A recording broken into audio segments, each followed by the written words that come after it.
नमस्कार साथियों, स्वागत है आपका ऑनलाइन स्टडी ग्रुप में। करंट अफेयर्स वार्षिक रिमाइंडर 2022 श्रृंखला के अंतर्गत आज के ही क्लास में राष्ट्रीय परिदृश्य को कंप्लीट करा दिया जाएगा। तो चलिए प्रारंभ करते हैं। राष्ट्रीय परिदृश्य, पहला प्रश्न है 10 सितंबर 2022 को जारी प्रेस विज्ञप्ति के अनुसार राष्ट्रीय समुद्री धरोहर परिसर का निर्माण कहाँ किया जा रहा है? तो आपका जवाब होगा लोथल, गुजरात में राष्ट्रीय समुद्री धरोहर परिसर का निर्माण किया जा रहा है। याद रखिएगा, इस परिसर का निर्माण सागरमाला परियोजना के तहत हो रहा है। यदि आपसे मंत्रालय का नाम पूछा जाए तो आप पत्तन, पोत परिवहन और जलमार्ग मंत्रालय का नाम बताएंगे।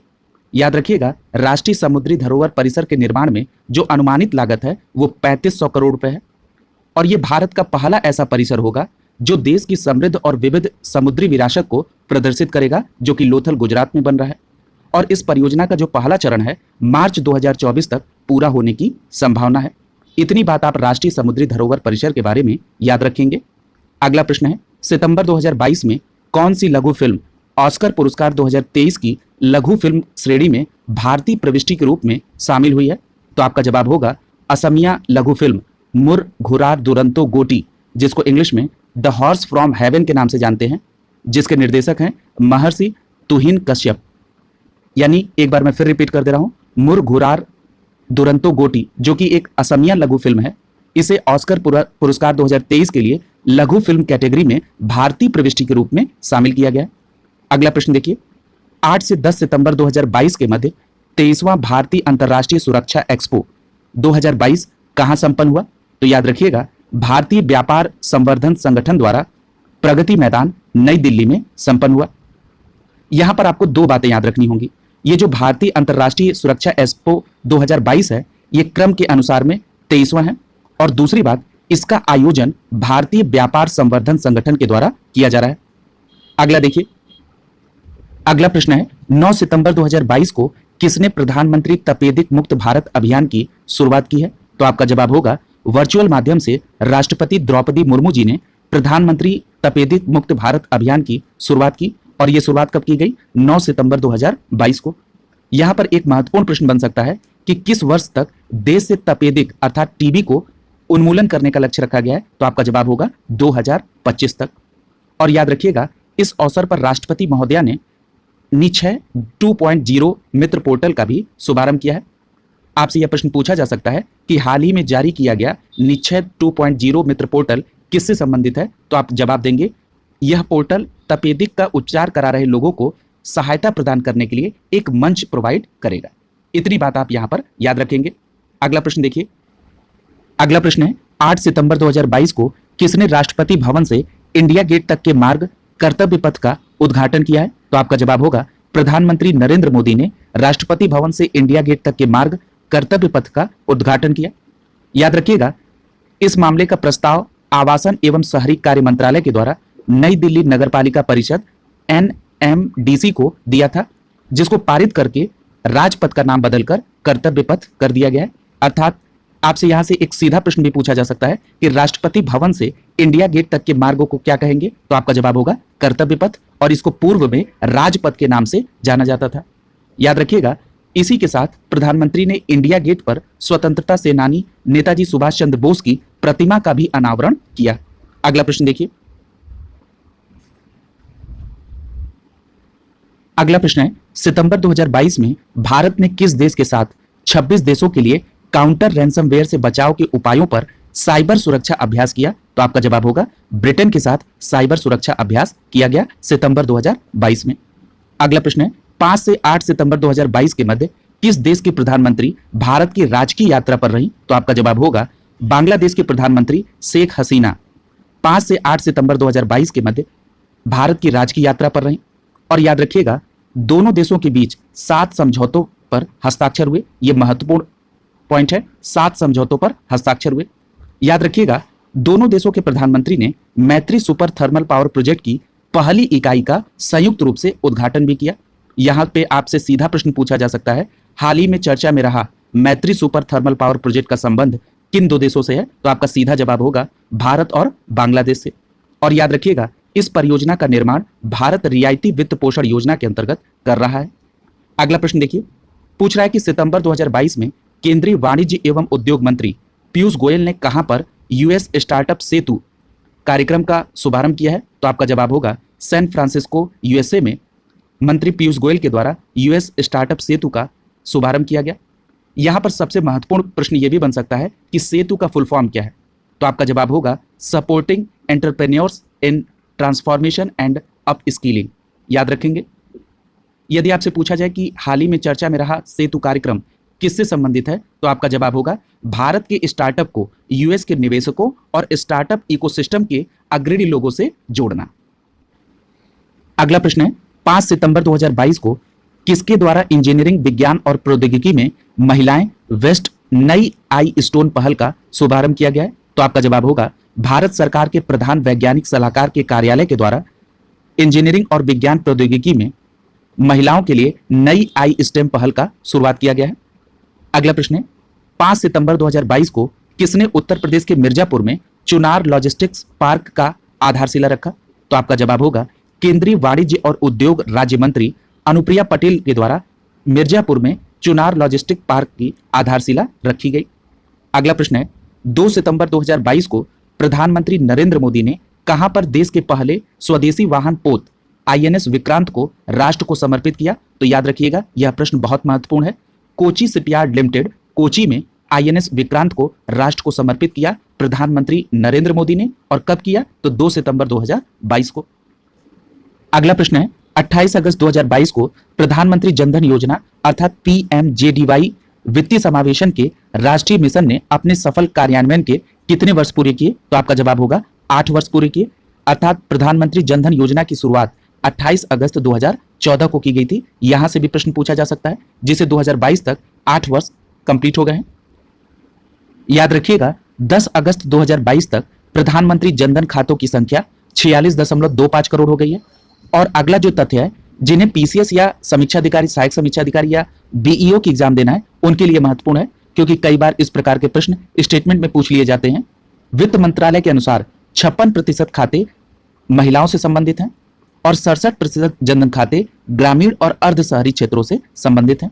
याद रखिएगा इस योजना की शुरुआत अर्थात प्रधानमंत्री जनधन योजना की शुरुआत 28 अगस्त 2014 को की गई थी। अगला प्रश्न है 26 अगस्त 2022 को राष्ट्रीय कैंसर ग्रिड अर्थात एनसीजी ने डिजिटल प्रौद्योगिकी का उपयोग करके कैंसर देखभाल में सुधार के लिए डिजिटल ऑन्कोलॉजी का जो नया केंद्र स्थापित किया है वो कहां किया गया है? तो आपका जवाब होगा मुंबई में। अगला प्रश्न है अगस्त 2022 में कहां पर राष्ट्रीय फैशन प्रौद्योगिकी संस्थान अर्थात एनआईएफटी का 18वां परिसर शुरू हुआ है? तो आपका जवाब होगा दमन में। अगला प्रश्न देखिए, पूछा जा रहा है 25 अगस्त 2022 को प्रधानमंत्री नरेंद्र मोदी ने वीडियो कॉन्फ्रेंसिंग के माध्यम से स्मार्ट इंडिया हैकाथॉन 2022 के ग्रैंड फिनाले को संबोधित किया। इसकी शुरुआत किस वर्ष हुई थी? तो आपका जवाब होगा 2017 में स्मार्ट इंडिया हैकाथॉन की शुरुआत हुई थी और 2022 में 25 अगस्त 2022 को प्रधानमंत्री नरेंद्र मोदी ने इसके ग्रैंड फिनाले को संबोधित किया था। अगला प्रश्न है 24 अगस्त 2022 को प्रधानमंत्री नरेंद्र मोदी ने कहां पर होमी भाभा कैंसर अस्पताल एवं अनुसंधान को राष्ट्र को समर्पित किया? तो आपका जवाब होगा साहिबजादा अजीत सिंह नगर, जो कि मोहाली पंजाब में है। वहां होमी भाभा कैंसर अस्पताल और अनुसंधान खोला गया है, जिसे 24 अगस्त 2022 को प्रधानमंत्री नरेंद्र मोदी ने राष्ट्र को समर्पित किया। यहां पर आप मोहाली पंजाब का नाम जरूर याद रखेंगे। अगला है 23 अगस्त 2022 को हिंदुस्तान पेट्रोलियम कॉर्पोरेशन लिमिटेड अर्थात एचपीसीएल ने कहां पर गोबर से संपीड़ित अपने पहले बायोगैस परियोजना की शुरुआत की है? तो आपका जवाब होगा सांचौर राजस्थान में गोबर से संपीड़ित पहले बायोगैस परियोजना की शुरुआत की गई। और यह किसके द्वारा की गई? तो याद रखिएगा हिंदुस्तान पेट्रोलियम कॉर्पोरेशन अर्थात एचपीसीएल के द्वारा शुरू किया गया। कहां पर? सांचौर राजस्थान में। अगला प्रश्न देखिए, पूछा जा रहा है 21 अगस्त 2022 को केंद्रीय विज्ञान एवं प्रौद्योगिकी मंत्री डॉक्टर जितेंद्र सिंह ने कहां पर भारत की पहली स्वदेशी हाइड्रोजन फ्यूल सेल बस का शुभारंभ किया? तो आपका जवाब होगा पुणे महाराष्ट्र में। यानी भारत की पहली स्वदेशी हाइड्रोजन फ्यूल सेल बस कहां पर स्टार्ट की गई? पुणे महाराष्ट्र में। यहां पर एक बात और याद रखिएगा, इसका शुभारंभ किसके द्वारा किया गया? यहां पर आप कंफ्यूजन करके इस प्रश्न को गलत कर सकते हैं, क्योंकि आपके दिमाग में आएगा कि केंद्रीय सड़क एवं परिवहन मंत्री नितिन गडकरी के द्वारा किया गया होगा, लेकिन इसका शुभारंभ केंद्रीय विज्ञान एवं प्रौद्योगिकी मंत्री डॉक्टर जितेंद्र सिंह के द्वारा किया गया है। यहां पर आप ध्यान देंगे। अगला है 20 अगस्त 2022 को कौशल विकास एवं उद्यमिता मंत्रालय ने जनजातीय युवाओं में कौशल विकास और उद्यमिता को बढ़ावा देने के लिए कहां पर ग्रामीण उद्यमी परियोजना के दूसरे चरण का शुभारंभ किया? तो आपका जवाब होगा रांची, झारखंड में। यहां पर एक प्रश्न और पूछा जा सकता है कि ग्रामीण उद्यमी परियोजना का उद्देश्य क्या है? तो आपका जवाब क्या होगा? जनजातीय युवाओं में कौशल विकास और उद्यमिता को बढ़ावा देने के लिए। और यह किस मंत्रालय के द्वारा शुरू किया गया है? तो कौशल विकास एवं उद्यमिता मंत्रालय के द्वारा। अगला प्रश्न देखिए, पूछा जा रहा है 19 अगस्त 2022 को केंद्रीय विज्ञान एवं प्रौद्योगिकी मंत्री डॉक्टर जितेंद्र सिंह ने हाइड्रोजन सेसिंग और विश्लेषण प्रौद्योगिकी के स्वदेश में विकास के लिए महाराष्ट्र के एक हाइड्रोजन स्टार्टअप को कितने करोड़ रुपए की वित्तीय सहायता देने की घोषणा की है? तो आपका जवाब होगा 3.29 करोड़ रुपए की वित्तीय सहायता दी जाएगी ताकि महाराष्ट्र से एक हाइड्रोजन स्टार्टअप को प्रारंभ किया जा सके। अगला देखिए, 18 अगस्त 2022 को केंद्रीय मंत्री पुरुषोत्तम रूपाला ने राष्ट्रीय मत्स्यिकी विकास बोर्ड की 9वीं जनरल बॉडी की बैठक के दौरान मत्स्य सेतु मोबाइल ऐप में किस ऑनलाइन पोर्टल प्लेस फीचर का शुभारंभ किया है? तो आपका जवाब होगा एक्वा बाजार का। याद रखेंगे, ये एक्वा बाजार किस मोबाइल ऐप से संबंधित है? तो मत्स्य सेतु से संबंधित है। अगला प्रश्न देखिए, अगस्त 2022 में नीति आयोग ने किस जिले को सर्वश्रेष्ठ आकांक्षी जिला घोषित किया है? तो आपका जवाब होगा हरिद्वार, जो कि उत्तराखंड राज्य में है। इसे नीति आयोग ने सर्वश्रेष्ठ आकांक्षी जिला घोषित किया है। यहां पर एक बात और याद रखिएगा, अगर आपसे पूछा जाए कि सर्वश्रेष्ठ आकांक्षी जिला किसके द्वारा घोषित किया जाता है, तो आपका जवाब होगा नीति आयोग के द्वारा। अगला प्रश्न है, 16 अगस्त 2022 को केंद्रीय मंत्री वाणिज्य एवं उद्योग मंत्री पीयूष गोयल ने कहां पर पब्लिक सिस्टम लैब अर्थात PSL का उद्घाटन किया है? तो आपका जवाब होगा IIT दिल्ली में पब्लिक सिस्टम लैब अर्थात PSL का उद्घाटन किया गया। किसके द्वारा किया गया? तो मंत्री पीयूष गोयल के द्वारा। अगला प्रश्न देखिए, पूछ रहा है कि 13 अगस्त 2022 को केंद्रीय मंत्री सर्बानंद सोनोवाल ने कहां पर केंद्रीय सिद्ध अनुसंधान परिसर अर्थात CCRS के मुख्यालय के नए कार्यालय भवन का उद्घाटन किया? तो आपका जवाब होगा चेन्नई में। यहां से सीधा प्रश्न क्या बन सकता है? केंद्रीय सिद्ध अनुसंधान परिषद का मुख्यालय कहां पर है? तो आपका जवाब होगा चेन्नई में। याद रखेंगे। अगला प्रश्न है, 10 अगस्त 2022 को केंद्रीय मंत्रिमंडल ने प्रधानमंत्री आवास योजना शहरी सभी के लिए आवास मिशन को कब तक जारी करने की मंजूरी दी है? तो आपका जवाब होगा 31 दिसंबर 2024 तक। आप सभी को पता है कि सभी के लिए आवास योजना 2022 तक लक्षित थी, अब इसको बढ़ाकर 31 दिसंबर 2024 तक कर दिया गया है। अगला प्रश्न है, 10 अगस्त 2022 को प्रधानमंत्री नरेंद्र मोदी ने कहां पर 2G एथेनॉल संयंत्र राष्ट्र को समर्पित किया है? तो आपका जवाब होगा पानीपत, हरियाणा में प्रधानमंत्री नरेंद्र मोदी ने 2G एथेनॉल संयंत्र राष्ट्र को समर्पित किया। अगला प्रश्न देखिए, अगला प्रश्न है, 8 अगस्त 2022 को किसके द्वारा हिम ड्रोन एथॉन कार्यक्रम की शुरुआत की गई? तो आपका जवाब होगा भारतीय सेना के द्वारा भारतीय ड्रोन संघ के सहयोग से हिम ड्रोन एथॉन कार्यक्रम की शुरुआत की गई 8 अगस्त 2022 को। अगला प्रश्न है, 7 अगस्त 2022 को नीति आयोग की संचालन परिषद की 7वीं बैठक 2022 कहां पर संपन्न हुई? तो आपका जवाब होगा नई दिल्ली में। याद रखेंगे, ये 7वीं बैठक थी। अब जो अगला फैक्ट है, जिनको PCS या RO या BEO देना है उनके लिए महत्वपूर्ण है। इस वर्ष नीति आयोग की जो संचालन परिषद की बैठक हुई, इसमें 4 प्रमुख एजेंडे पर चर्चा हुई। पहला है फसल विविधीकरण और दलहन, तिलहन और अन्य कृषि उपजों में आत्मनिर्भरता प्राप्त करना। दूसरा है स्कूली शिक्षा में राष्ट्रीय शिक्षा नीति का कार्यान्वयन करना। तीसरा है उच्च शिक्षा में राष्ट्रीय शिक्षा का कार्यान्वयन। और चौथा है शहरी शासन से संबंधित। इन 4 प्रमुख एजेंडों पर नीति आयोग की संचालन परिषद की बैठक ने चर्चा की। अगला प्रश्न देखिए, अगला प्रश्न है, 29 जुलाई 2022 को प्रधानमंत्री नरेंद्र मोदी ने कहां पर अंतर्राष्ट्रीय वित्तीय सेवा केंद्र अथॉरिटी के मुख्यालय भवन का शिलान्यास किया? तो आपका जवाब होगा गांधीनगर, गुजरात में प्रधानमंत्री नरेंद्र मोदी ने अंतर्राष्ट्रीय वित्तीय सेवा केंद्र अथॉरिटी के मुख्यालय भवन का शिलान्यास किया। अगला प्रश्न है, 21 जुलाई 2022 को नीति आयोग द्वारा जारी भारत नवाचार सूचकांक 2021 में बड़े राज्यों की श्रेणी में किस राज्य को शीर्ष स्थान पर रखा गया है? तो आपका जवाब होगा कर्नाटक शीर्ष स्थान पर है भारत नवाचार सूचकांक 2021 में बड़े राज्यों की श्रेणी में। यहां पर एक पॉइंट और महत्वपूर्ण है, आपसे पूछा जा सकता है कि भारत नवाचार सूचकांक किसके द्वारा जारी किया जाता है? तो याद रखिएगा नीति आयोग के द्वारा जारी किया जाता है। अगला प्रश्न है, 2 से 3 नवंबर 2022 के मध्य 12वें इंडिया केम 2022 का आयोजन कहां किया गया? तो याद रखिएगा प्रगति मैदान नई दिल्ली में 12वें इंडिया केम 2022 का आयोजन किया गया 2 से 3 नवंबर 2022 के बीच। याद रखिएगा, ये जो 12वां इंडिया केम 2022 है, ये एशिया प्रशांत क्षेत्र में रासायनिक और पेट्रोकेमिकल क्षेत्र के सबसे बड़े आयोजनों में से एक है। यदि 12वें इंडिया केम 2022 के मुख्य विषय पर बात करें तो vision 2030 chemicals and petrochemicals build India, ये मुख्य विषय था इसका। और इसका आयोजन रसायन और पेट्रोकेमिकल विभाग द्वारा फिक्की के सहयोग से किया गया। इतनी बात आप यहां पर 12वें इंडिया केम 2022 के बारे में याद रखेंगे।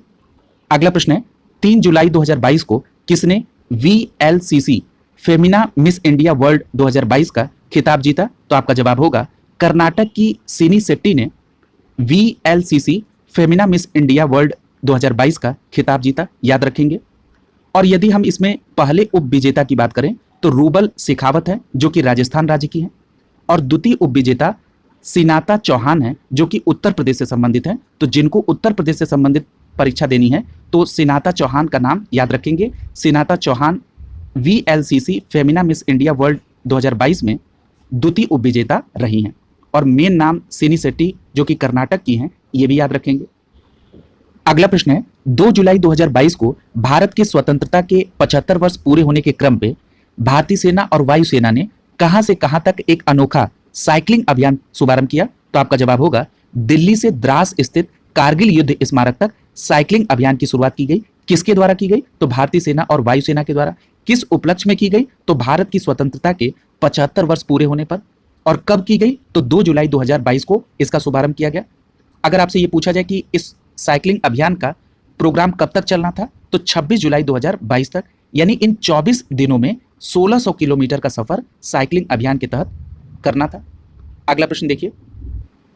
अगला प्रश्न है, जून 2022 में किस मंत्रालय के द्वारा नशीले पदार्थों की तस्करी के विरुद्ध 1 माह का अखिल भारतीय अभियान ऑपरेशन नारकोस चलाया गया? तो याद रखिएगा, रेल मंत्रालय के द्वारा ऑपरेशन नारकोस चलाया गया।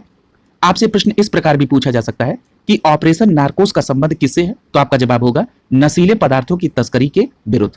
अगला प्रश्न देखिए, 2 जुलाई 2022 को केंद्रीय रक्षा मंत्री राजनाथ सिंह ने कहां पर स्थित भारत डायनेमिक्स लिमिटेड अर्थात BDL के नए विनिर्माण सुविधा केंद्र को राष्ट्र को समर्पित किया? तो आपका जवाब होगा भानुर, तेलंगाना में भारत डायनेमिक्स लिमिटेड अर्थात BDL के नए विनिर्माण सुविधा केंद्र को केंद्रीय रक्षा मंत्री के द्वारा राष्ट्र को समर्पित किया गया। अगला प्रश्न देखिए, 1 से 3 जुलाई 2022 के मध्य ओपन ई-कॉमर्स नेटवर्क को बढ़ावा देने के लिए कृषि क्षेत्र पर ग्रैंड हैकथॉन का आयोजन कहां किया गया? तो याद रखिएगा, बॉम्बे स्टॉक एक्सचेंज मुंबई में ई-कॉमर्स नेटवर्क को बढ़ावा देने के लिए कृषि क्षेत्र पर ग्रैंड हैकथॉन का आयोजन 1 से 3 जुलाई 2022 को किया गया। अगला प्रश्न है, 1 जुलाई 2022 को भारतीय फार्माकोपिया आयोग सम्मेलन 2022 का आयोजन कहां किया गया? तो आपका जवाब होगा विज्ञान भवन नई दिल्ली में भारतीय फार्माकोपिया आयोग सम्मेलन 2022 का आयोजन किया गया। और यह आयोजन कब हुआ? 1 जुलाई 2022 को। यदि आपसे पूछा जाए कि भारतीय फार्माकोपिया आयोग सम्मेलन 2022 की थीम क्या थी, तो आपका जवाब होगा भारतीय भविष्य के लिए औषधि गुणवत्ता पर व्याख्यान। अगला प्रश्न है, 30 जून 2022 को किसने महाराष्ट्र के 20वें मुख्यमंत्री के रूप में शपथ ली? तो आपका जवाब होगा एकनाथ शिंदे। यहां पर मुख्यमंत्री का क्रम याद रखेंगे, इनका 20वां क्रम है। अगला प्रश्न है, 29 जून 2022 को कहां से DRDO के द्वारा Abhyas high speed expendable aerial target अर्थात हीट का सफल परीक्षण किया गया? यहां पर आप हीट का फुल फॉर्म भी याद रखेंगे, high speed expendable aerial target. किसके द्वारा यह परीक्षण किया गया? तो DRDO के द्वारा यह परीक्षण किया गया। अब इसको जरा विस्तार से देखिए, और कहां से किया गया? तो एकीकृत परीक्षण रेंज ITR चांदीपुर उड़ीसा से किया गया। ठीक है, इसको मैं समराइज कर दे रहा हूं इस प्रश्न को। अगर आपसे पूछा जाए कि हीट अर्थात high speed expendable aerial target का सफल परीक्षण कहां से किया गया, तो आपका जवाब होगा एकीकृत परीक्षण रेंज ITR चांदीपुर उड़ीसा से। यदि पूछा जाएगा कि हीट का सफल परीक्षण किसके द्वारा किया गया, तब आपका जवाब होगा DRDO के द्वारा। और पूछा जाए कब किया गया, तो 29 जून 2022 को। इतनी बात आप यहां पर याद रखेंगे। अगला देख लीजिए, 28 से 29 जून के मध्य माल और सेवा कर परिषद की 47वीं बैठक कहां पर संपन्न हुई? तो आपका जवाब होगा चंडीगढ़ में माल और सेवा कर परिषद की 47वीं बैठक संपन्न हुई। अगला प्रश्न है, 28 जून 2022 को भारतीय सेना और रक्षा लेखा विभाग के बीच चौथा सिनर्जी सम्मेलन का आयोजन कहां पर हुआ? तो आपका जवाब होगा नई दिल्ली में भारतीय सेना और रक्षा लेखा विभाग के चौथे सिनर्जी सम्मेलन का आयोजन किया गया। अगला प्रश्न है 30 जून 2022 को वाणिज्य एवं उद्योग मंत्रालय के द्वारा 2020 के लिए व्यापार सुधार कार्य योजना के कार्यान्वयन के आधार पर राज्यों और केंद्र शासित प्रदेशों के मूल्यांकन की घोषणा की गई। इसमें उपलब्धि हासिल करने वाले राज्यों में किसे शीर्ष स्थान प्राप्त हुआ है? तो आपका जवाब होगा आंध्र प्रदेश को। यहां पर आपको दो बातें याद रखनी होंगी। पहली बात कि व्यापार सुधार कार्य योजना के कार्यान्वयन के आधार पर जो राज्यों और केंद्र शासित प्रदेशों की मूल्यांकन के बाद उसकी लिस्टिंग की गई है, ये किसके द्वारा की गई है? तो आपका जवाब होगा वाणिज्य एवं उद्योग मंत्रालय के द्वारा। और याद रखिएगा ये किस वर्ष के लिए की गई है? तो 2020 के लिए। और जो आंध्र प्रदेश को शीर्ष स्थान प्राप्त हुआ है, ये उपलब्धि हासिल करने वाले राज्यों में शीर्ष स्थान प्राप्त हुआ है। ये भी बात आप यहां पर याद रखेंगे। नीचे एक चार्ट दिया गया है, उपलब्धि हासिल करने वाले जो शीर्ष 4 राज्य हैं उसमें अभी आपने आंध्र प्रदेश का पहला स्थान पढ़ा, दूसरे नंबर पे गुजरात है, तीसरे नंबर पे हरियाणा है। आप टॉप 3 राज्यों को याद रखेंगे। यदि हम लक्ष्य हासिल करने वाले राज्य को देखें तो टॉप पर हिमाचल प्रदेश है, दूसरे नंबर पे मध्य प्रदेश और तीसरे नंबर पे महाराष्ट्र है। यदि हम आकांक्षी राज्यों में देखें टॉप 3 तो असम नंबर 1 पर है, दूसरे नंबर पे छत्तीसगढ़ है और तीसरे नंबर पे गोवा है।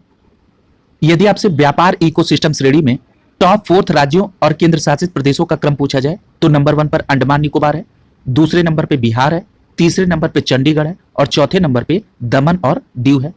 अगला प्रश्न देखिए, 28 जून 2022 को डीआरडीओ और भारतीय सेना ने कहां स्वदेश विकसित laser guided anti tank guided missile का मुख्य युद्धक टैंक अर्जुन से सफल परीक्षण किया? तो आपका जवाब होगा अहमदनगर में armed course centre and school range में मुख्य युद्धक टैंक अर्जुन का सफल परीक्षण किया गया। किसके द्वारा किया गया? तो डीआरडीओ और भारतीय सेना के द्वारा किया गया। अगला प्रश्न देखिए, हाल ही में एकल उपयोग वाली प्लास्टिक वस्तुओं पर प्रतिबंध कब से लगा दिया गया है? तो याद रखिएगा 1 जुलाई 2022 से एकल उपयोग वाली प्लास्टिक वस्तुओं पर प्रतिबंध लगा दिया गया है। यह प्रश्न इंपॉर्टेंट है। अगला है 28 जून 2022 को वन हेल्थ को प्रायोगिक तौर पर कहां शुरू किया गया? तो आपका जवाब होगा बेंगलुरु कर्नाटक में वन हेल्थ को प्रायोगिक तौर पर 28 जून 2022 को प्रारंभ किया गया। यदि आपसे पूछा जाए कि वन हेल्थ प्रोग्राम क्या है तो आपका जवाब होगा पशुओं, मनुष्यों और पर्यावरण संबंधी जो स्वास्थ्य की चुनौतियां हैं उनसे मुकाबला करने वाले हितधारकों को एक प्लेटफॉर्म पर लाना, अर्थात एक मंच पर लाना। और यदि वन हेल्थ प्रोग्राम के कार्यान्वयन विभाग को पूछा जाए तो आपका जवाब होगा पशुपालन और डेयरी विभाग। यदि इसके कार्यान्वयन मंत्रालय को पूछा जाए तो आपका जवाब होगा मत्स्य पालन, पशुपालन और डेयरी मंत्रालय द्वारा। यहां पर एक फैक्ट और आप याद रखेंगे कि ये जो वन हेल्थ प्रारूप है इसका क्रियान्वयन 2 राज्य कर रहे हैं, कर्नाटक और उत्तराखंड। अगला प्रश्न देखिए, पूछा जा रहा है 27 जून 2022 को किस संस्था ने India's booming gig and platform economy पर रिपोर्ट जारी की है? तो आपका जवाब होगा नीति आयोग ने India's booming gig and platform economy पर रिपोर्ट जारी की है। याद रखिएगा इस रिपोर्ट के तहत भारत में गिग प्लेटफॉर्म अर्थव्यवस्था के बारे में एक व्यापक दृष्टिकोण और सिफारिश प्रस्तुत की गई है। अगला प्रश्न देखिए, पूछा जा रहा है 27 जून 2022 को केंद्रीय कृषि एवं किसान कल्याण मंत्री नरेंद्र सिंह तोमर ने कहां पर हनी टेस्टिंग लैब का शुभारंभ किया है? तो याद रखिएगा नागालैंड में हनी टेस्टिंग लैब का शुभारंभ किया गया। किसके द्वारा किया गया? तो कृषि मंत्री नरेंद्र सिंह तोमर के द्वारा। अगला प्रश्न है 27 जून 2022 को किस मंत्रालय के द्वारा 2018-19 और 19-20 के लिए जिला निष्पादन ग्रेडिंग सूचकांक अर्थात PGID की पहली रिपोर्ट जारी की गई है? तो याद रखिएगा शिक्षा मंत्रालय के द्वारा। यानी शिक्षा मंत्रालय के द्वारा 2018-19 और 19-20 के लिए जिला निष्पादन ग्रेडिंग सूचकांक की पहली रिपोर्ट जारी की गई है। अगला प्रश्न देखिए, यहां पर एक बात और याद रखिएगा, ये जो रिपोर्ट तैयार की गई है इसमें एक इंडेक्स बनाकर जिला स्तर पर स्कूल शिक्षा प्रणाली के निष्पादन का आकलन किया गया है। और यदि इसमें शीर्ष 5 अचीवर्स की बात की जाए तो नंबर 1 पर पंजाब है, चंडीगढ़, तमिलनाडु, अंडमान निकोबार द्वीप समूह और 5वां है केरल। याद रखेंगे ये जो जिला निष्पादन ग्रेडिंग सूचकांक है इसमें जो 5 अचीवर्स राज्य हैं उनके नाम मैं फिर से रिपीट कर रहा हूं। नंबर 1 पर पंजाब है, दूसरे नंबर पे चंडीगढ़, तीसरे नंबर पे तमिलनाडु, चौथे नंबर पे अंडमान और निकोबार और 5वें नंबर पे केरल है। अगला प्रश्न देखिए, 25 जून 2022 को किसके द्वारा मानव तस्करी विरोध जागरूकता पर एक संगोष्ठी का आयोजन किया गया? तो आपका जवाब होगा राष्ट्रीय महिला आयोग के द्वारा पुलिस अनुसंधान और विकास ब्यूरो के सहयोग से 25 जून 2022 को मानव तस्करी विरोध जागरूकता पर एक संगोष्ठी का आयोजन किया गया। ठीक है, यानी आयोजन किसके द्वारा किया गया? राष्ट्रीय महिला आयोग। और मदद किसकी ली गई? पुलिस अनुसंधान और विकास ब्यूरो की। अगला प्रश्न देखिए, 24 जून 2022 को डीआरडीओ और भारतीय सेना ने कहां से कम दूरी की सतह से हवा में मार करने वाली वर्टिकल लॉन्च मिसाइल अर्थात VLSRSAM का सफल परीक्षण किया? तो आपका जवाब होगा एकीकृत परीक्षण केंद्र चांदीपुर उड़ीसा से सतह से हवा में मार करने वाली वर्टिकल लॉन्च मिसाइल का सफल परीक्षण किया गया। और ये किसके द्वारा किया गया? तो डीआरडीओ और भारतीय सेना के द्वारा किया गया। अगला प्रश्न देखिए, 26 से 28 जून 2022 तक प्रधानमंत्री नरेंद्र मोदी ने किन दो देशों का दौरा किया? तो आपका जवाब होगा जर्मनी और संयुक्त अरब अमीरात अर्थात यूएई का दौरा किया 26 से 28 जून 2022 के बीच। अगला है 21 जून 2022 को कहां से रामायण सर्किट पर चलने वाली भारत गौरव पर्यटन रेलगाड़ी को हरी झंडी दिखाकर रवाना किया गया? तो आपका जवाब होगा दिल्ली के सफदरजंग रेलवे स्टेशन से रामायण सर्किट पर चलने वाली भारत की गौरव पर्यटन रेलगाड़ी को प्रारंभ किया गया। कब किया गया? 21 जून 2022 को। याद रखिएगा, ये जो पहली पर्यटन रेलगाड़ी है जो कि भारत और नेपाल को जोड़ेगी, और ये जो रामायण सर्किट पर चलने वाली ट्रेन है, ये पहली यात्रा के दौरान अयोध्या, नंदीग्राम, सीतामढ़ी, वाराणसी, प्रयागराज, चित्रकूट, पंचवटी जो कि नासिक में है, हम्पी, रामेश्वरम और भद्राचलम जैसे लोकप्रिय स्थानों के अलावा पहली बार जनकपुर नेपाल में धार्मिक स्थल को कवर करेगी। आपसे कई बार परीक्षा में रामायण सर्किट में शामिल स्थलों को पूछ दिया जाता है, इसलिए यहाँ पर इन स्थानों को आप याद रखेंगे। अगला देखिए,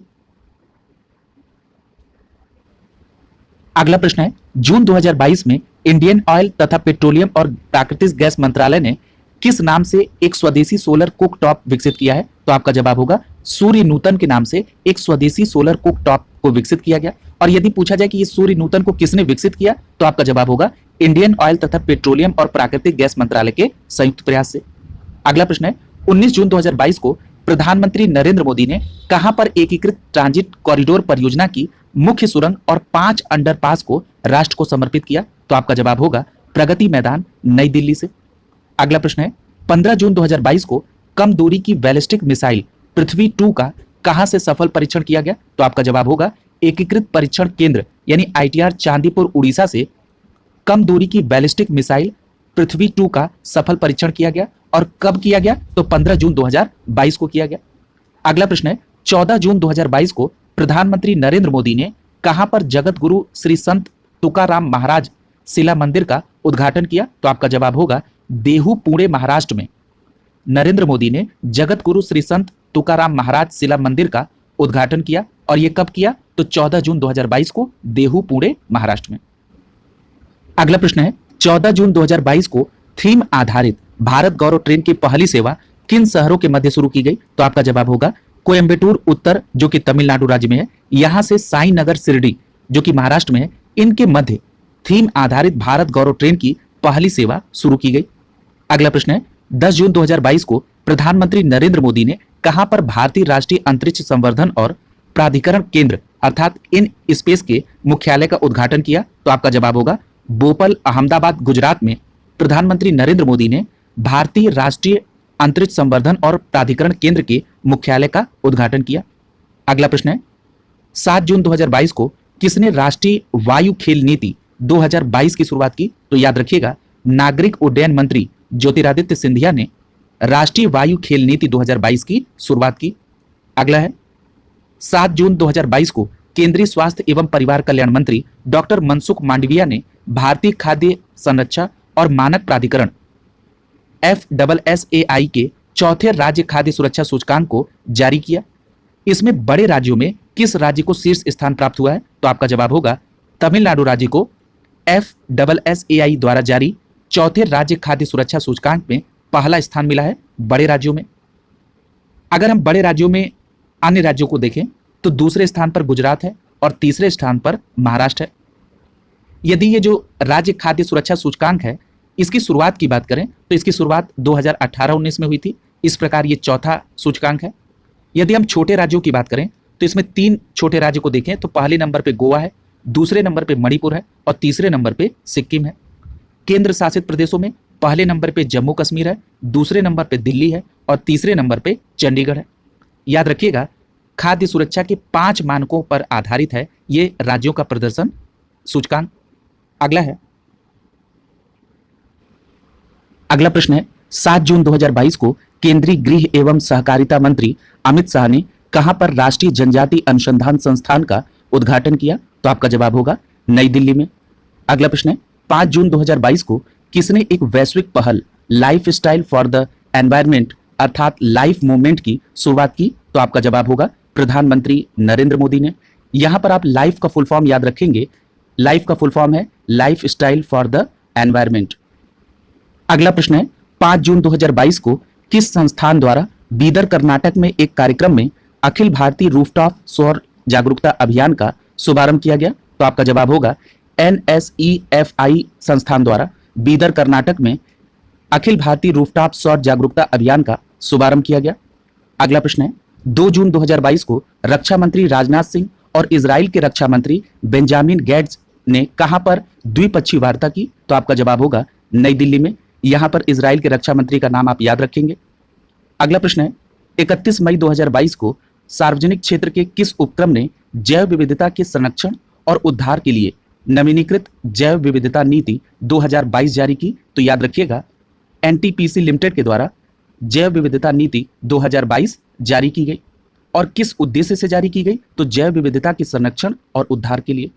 अगला प्रश्न देखिए, अगला प्रश्न है 31 मई 2022 को केंद्र सरकार के 8 वर्ष पूरे होने के उपलक्ष्य में प्रधानमंत्री नरेंद्र मोदी ने कहां पर गरीब कल्याण सम्मेलन को संबोधित किया? तो याद रखिएगा शिमला हिमाचल प्रदेश में प्रधानमंत्री नरेंद्र मोदी ने गरीब कल्याण सम्मेलन को संबोधित किया।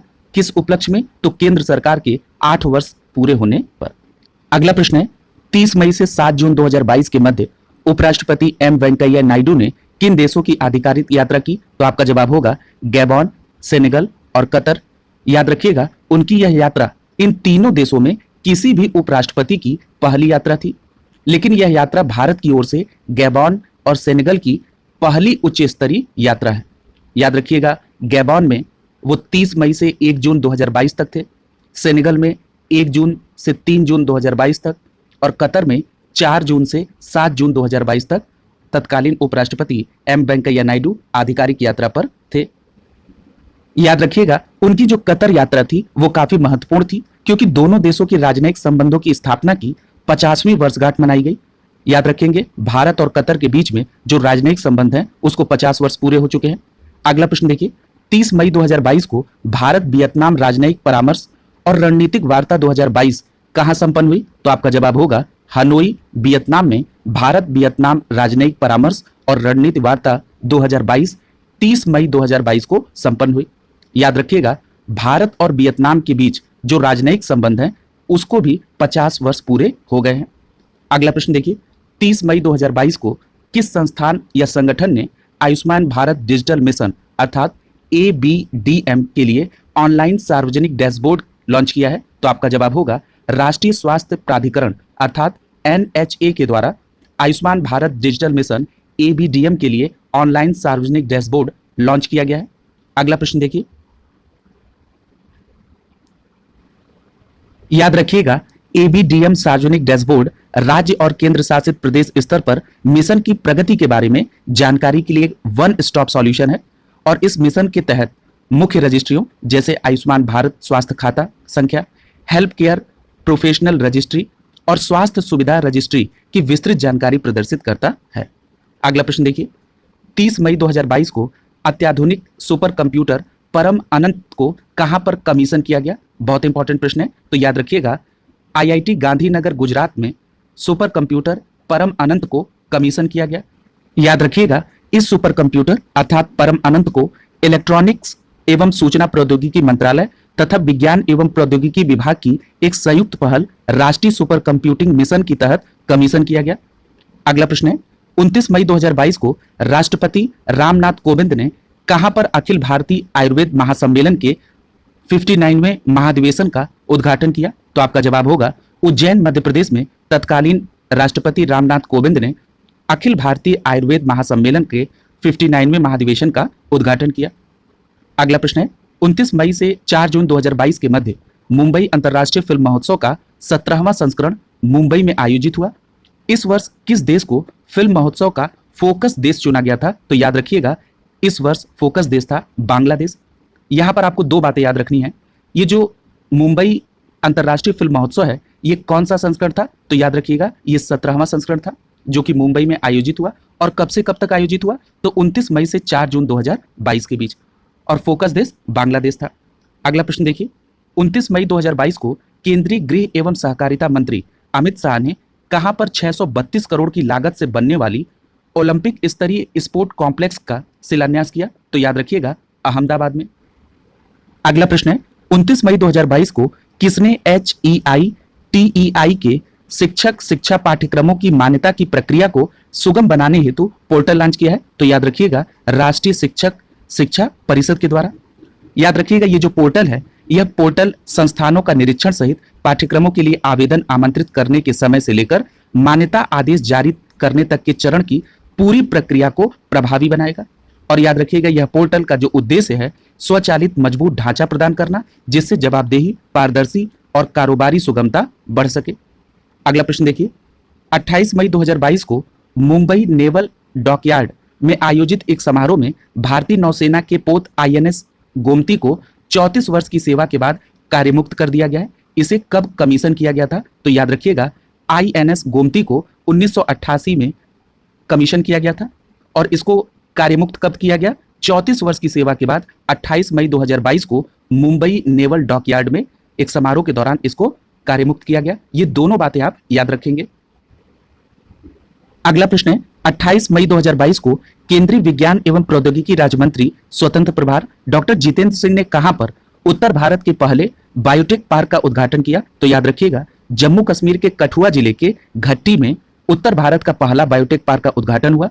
और किसके द्वारा किया गया? तो विज्ञान एवं प्रौद्योगिकी राज्य मंत्री डॉक्टर जितेंद्र सिंह के द्वारा। अगला प्रश्न देखिए, 28 मई 2022 को प्रधानमंत्री नरेंद्र मोदी ने इफ्को की किस इकाई में विश्व के पहले नैनो यूरिया तरल संयंत्र का लोकार्पण किया? तो आपका जवाब होगा, गुजरात के गांधीनगर में स्थित कलोल इकाई में विश्व के पहले नैनो यूरिया तरल संयंत्र का लोकार्पण प्रधानमंत्री नरेंद्र मोदी के द्वारा किया गया। और यह इकाई किसकी है? इफ्को की। अगला प्रश्न है, 27 मई 2022 को किस मंत्रालय के द्वारा Indian business portal e-commerce market place launch किया गया? तो आपका जवाब होगा, वाणिज्य एवं उद्योग मंत्रालय के द्वारा Indian business portal e-commerce market place launch किया गया। याद रखिएगा, यह पोर्टल MSME कारीगरों और किसानों को सशक्त बनाएगा और भारतीय निर्यातकों को सहायता प्रदान करेगा। साथ ही साथ पोर्टल भारत से GI उत्पादों के संवर्धन पर भी ध्यान केंद्रित करेगा। यह पोर्टल FIO यानी FIEO Federation of Indian Export Organisation द्वारा ग्लोब लिंकर की साझेदारी से डिजाइन एवं विकसित किया गया है। यह फैक्ट भी इंपॉर्टेंट है। अगला देखिए, अगला प्रश्न है, 26 मई 2022 को दिल्ली कस्टम ने कहां पर परियोजना निगाह का शुभारंभ किया? तो आपका जवाब होगा, ICD गढ़ी हसरू में, जो कि गुरुग्राम में है। दिल्ली कस्टम के द्वारा निगाह परियोजना का शुभारंभ किया गया। याद रखिएगा, ये जो निगाह परियोजना है, ये ICD कंटेनर ट्रैकिंग मापांक का उपयोग करके कंटेनर को ट्रैक करने की एक पहल है, ताकि जो ICC के भीतर कंटेनर की आवाजाही है उसको और बेहतर बनाया जा सके।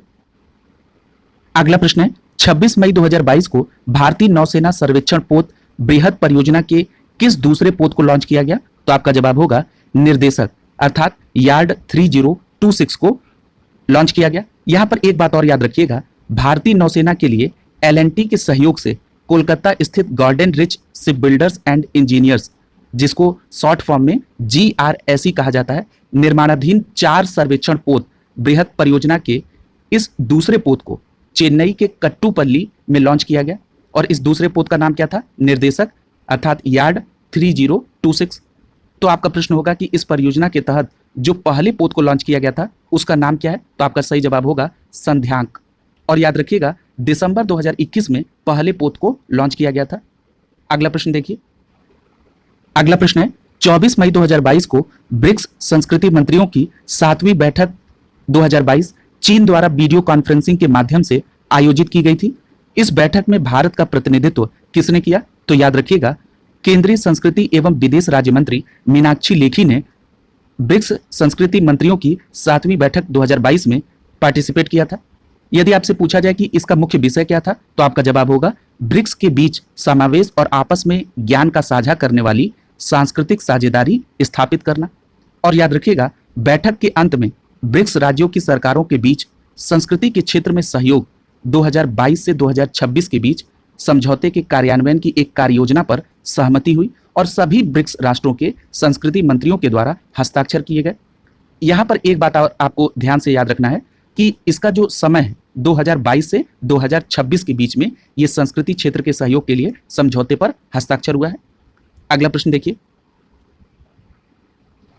अगला प्रश्न है 23 मई 2022 को इंडियन गैस एक्सचेंज पर घरेलू गैस का व्यापार करने वाली भारत की कौन पहली खोज एवं उत्पादक कंपनी बनी है? तो आपका जवाब होगा oil and natural gas corporation अर्थात ओएनजीसी लिमिटेड। अगला प्रश्न है 20 मई 2022 को नवीकरणीय के माध्यम से हरित भारत पर कार्यशाला का आयोजन कहां किया गया? तो याद रखिएगा, पुणे महाराष्ट्र में नवीकरणीय के माध्यम से हरित भारत पर कार्यशाला का आयोजन किया गया और यह आयोजन 20 मई 2022 को हुआ था।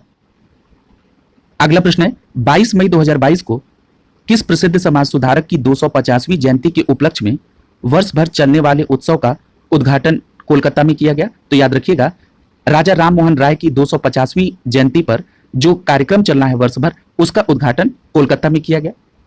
अगला प्रश्न है 21 मई 2022 को केंद्रीय विज्ञान एवं प्रौद्योगिकी मंत्री स्वतंत्र प्रभार डॉक्टर जितेंद्र सिंह ने बायोटेक शोधकर्ताओं के लिए कौन सा पोर्टल लॉन्च किया है? तो याद रखिएगा, जैविक अनुसंधान नियामक अनुमोदन अर्थात BioRRAP पोर्टल को बायोटेक शोधकर्ताओं के लिए लॉन्च किया गया।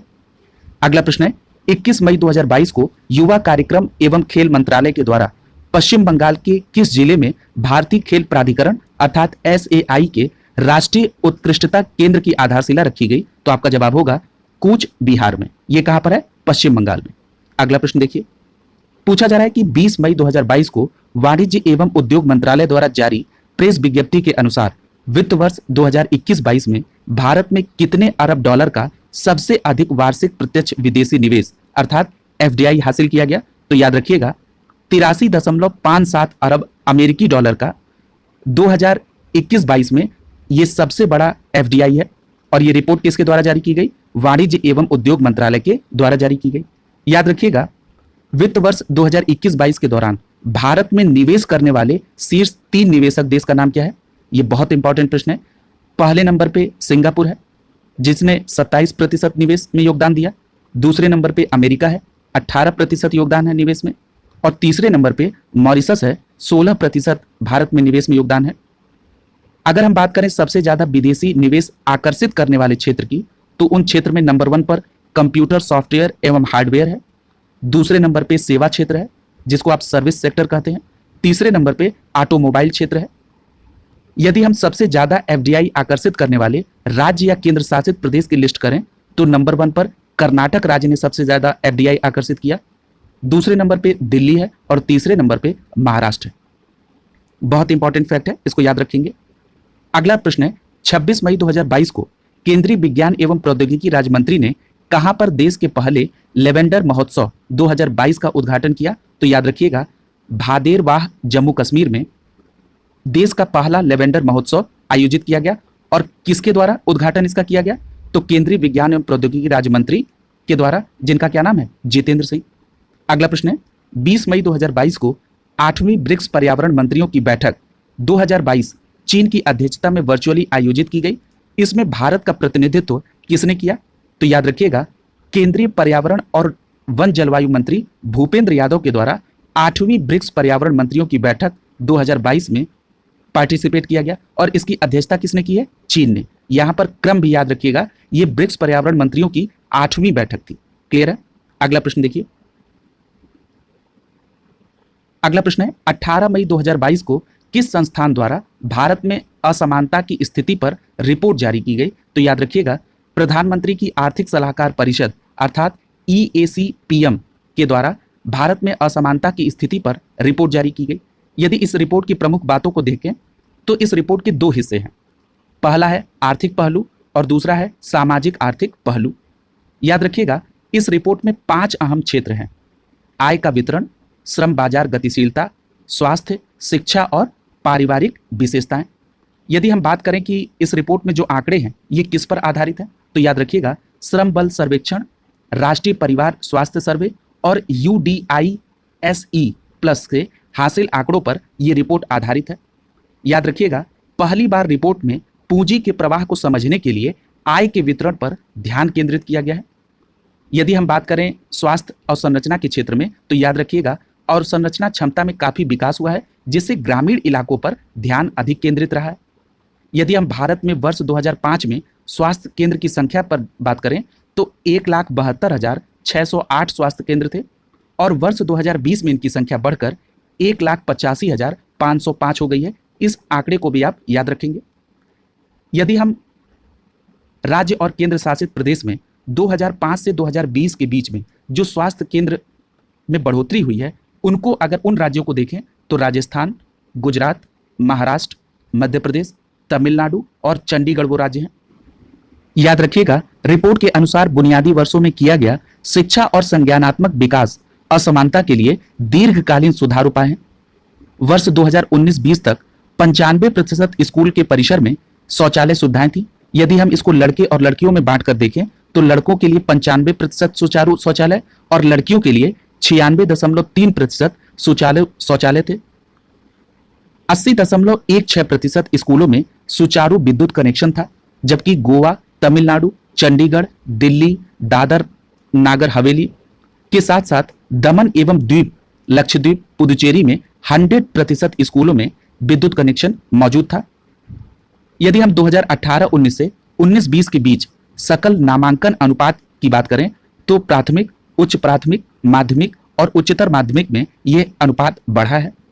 याद रखिएगा NFHS 5 2019-20 के मुताबिक 97% परिवारों के पास विद्युत कनेक्शन उपलब्ध है और 70% के पास बेहतर सफाई सेवाओं तक पहुंच है और 96% को सुरक्षित पीने योग्य पानी उपलब्ध है। अगला प्रश्न देखिए। याद रखिएगा ये जो आपने डिटेल महत्वपूर्ण बिंदु देखा, ये विशेष तौर पर PCS या समीक्षा अधिकारी, सहायक समीक्षा अधिकारी या BEO जैसे एग्जाम में बहुत महत्वपूर्ण है। अगला प्रश्न है 19 मई 2022 को किसने वीडियो कॉन्फ्रेंसिंग के माध्यम से न्यू डेवलपमेंट बैंक के बोर्ड ऑफ गवर्नेंस की 7वीं वार्षिक बैठक की अध्यक्षता की है? तो याद रखिएगा केंद्रीय वित्त एवं कॉर्पोरेट कार्य मंत्री निर्मला सीतारमण ने न्यू डेवलपमेंट बैंक के बोर्ड ऑफ गवर्नर्स की 7वीं बैठक की अध्यक्षता की। अगला प्रश्न देखिए।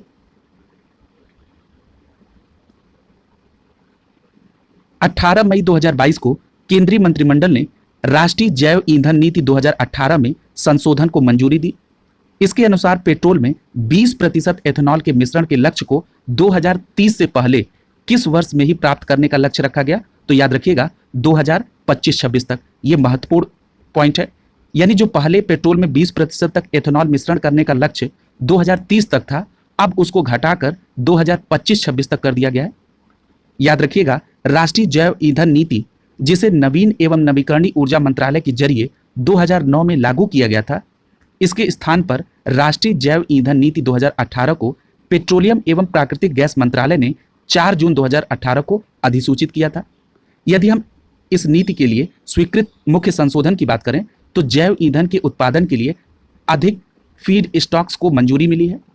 साथ ही साथ राष्ट्रीय जैव ईंधन समन्वय समिति अर्थात NBCC में नए सदस्यों को जोड़ना सुनिश्चित किया गया है और विशेष मामलों में जैव ईंधन के निर्यात को अनुमति मिली है। अगला प्रश्न है 18 मई 2022 को केंद्र सरकार ने किसकी अध्यक्षता में भारतीय कपास परिषद का गठन किया? तो याद रखिएगा प्रसिद्ध कपास व्यापारी सुरेश भाई कोटक की अध्यक्षता में भारतीय कपास परिषद का गठन किया गया और यह गठन किसके द्वारा किया गया? तो याद रखिएगा केंद्र सरकार के द्वारा। और परिषद में वस्त्र मंत्रालय, कृषि मंत्रालय, वाणिज्य एवं उद्योग मंत्रालय, भारतीय कपास निगम और कपास अनुसंधान संस्थान का प्रतिनिधित्व रहेगा।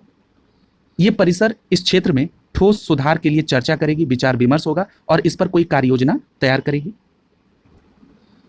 अगला प्रश्न है 17 मई 2022 को केंद्रीय रक्षा मंत्री राजनाथ सिंह ने मझगांव डॉकयार्ड लिमिटेड यानी MDL मुंबई में किन 2 स्वदेशी फ्रंटलाइन युद्धपोतों का जलावतरण किया? तो याद रखिएगा INS सूरत और INS उदयगिरी, ये 2 फ्रंटलाइन युद्धपोत थे जो कि स्वदेशी हैं। इनका मझगांव डॉकयार्ड लिमिटेड मुंबई में जलावतरण किया गया और किसके द्वारा किया गया? तो केंद्रीय रक्षा मंत्री राजनाथ सिंह के द्वारा। याद रखिएगा, आईएनएस सूरत P-15B श्रेणी का चौथा निर्देशित मिसाइल विध्वंसक है, जबकि आईएनएस उदयगिरी P-17A श्रेणी का दूसरा स्टील्थ फ्रिगेट है। दोनों युद्धपोतों को नौसेना डिजाइन निदेशालय द्वारा डिजाइन किया गया और MDL मुंबई में निर्मित किया गया। अगला प्रश्न देखिए, 16 मई 2022 को प्रधानमंत्री नरेंद्र मोदी ने बुद्ध पूर्णिमा के अवसर पर कहां की आधिकारिक यात्रा की? तो याद रखिएगा, लुम्बिनी नेपाल में प्रधानमंत्री ने बुद्ध पूर्णिमा के अवसर पर आधिकारिक यात्रा की। यह नेपाल की 5वीं और लुम्बिनी की उनकी पहली यात्रा थी। इस दौरान उन्होंने नेपाल के प्रधानमंत्री शेर बहादुर देउबा के साथ नई दिल्ली अंतर्राष्ट्रीय बौद्ध परिसंघ से संबंधित लुम्बिनी स्थित एक भूखंड पर भारत अंतर्राष्ट्रीय बौद्ध संस्कृति एवं विरासत केंद्र के निर्माण हेतु शिलान्यास समारोह में भी भाग लिया।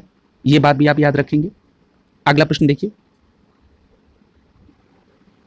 अगला प्रश्न है 14 मई 2022 को किस विभाग ने गतिशक्ति संचार पोर्टल का शुभारंभ किया? तो आपका जवाब होगा दूरसंचार विभाग के द्वारा गतिशक्ति संचार पोर्टल का शुभारंभ किया गया। अगला प्रश्न है 13 मई 2022 को किस संस्थान ने मुक्त एवं सार्वजनिक उपयोग के लिए राष्ट्रीय डाटा एवं एनालिटिक्स प्लेटफॉर्म NDAP को लॉन्च किया है? तो याद रखिएगा, नीति आयोग के द्वारा राष्ट्रीय डाटा एवं एनालिटिक्स प्लेटफॉर्म NDAP को लॉन्च किया गया। यदि आपसे राष्ट्रीय डेटा एवं एनालिटिक्स प्लेटफॉर्म के लॉन्च करने के उद्देश्य के बारे में पूछा जाए तो आपका जवाब होगा डेटा को सुलभ, अंतः प्रचालनी और संवाद मूलक बनाकर सरकारी डेटा तक इसकी पहुंच करना।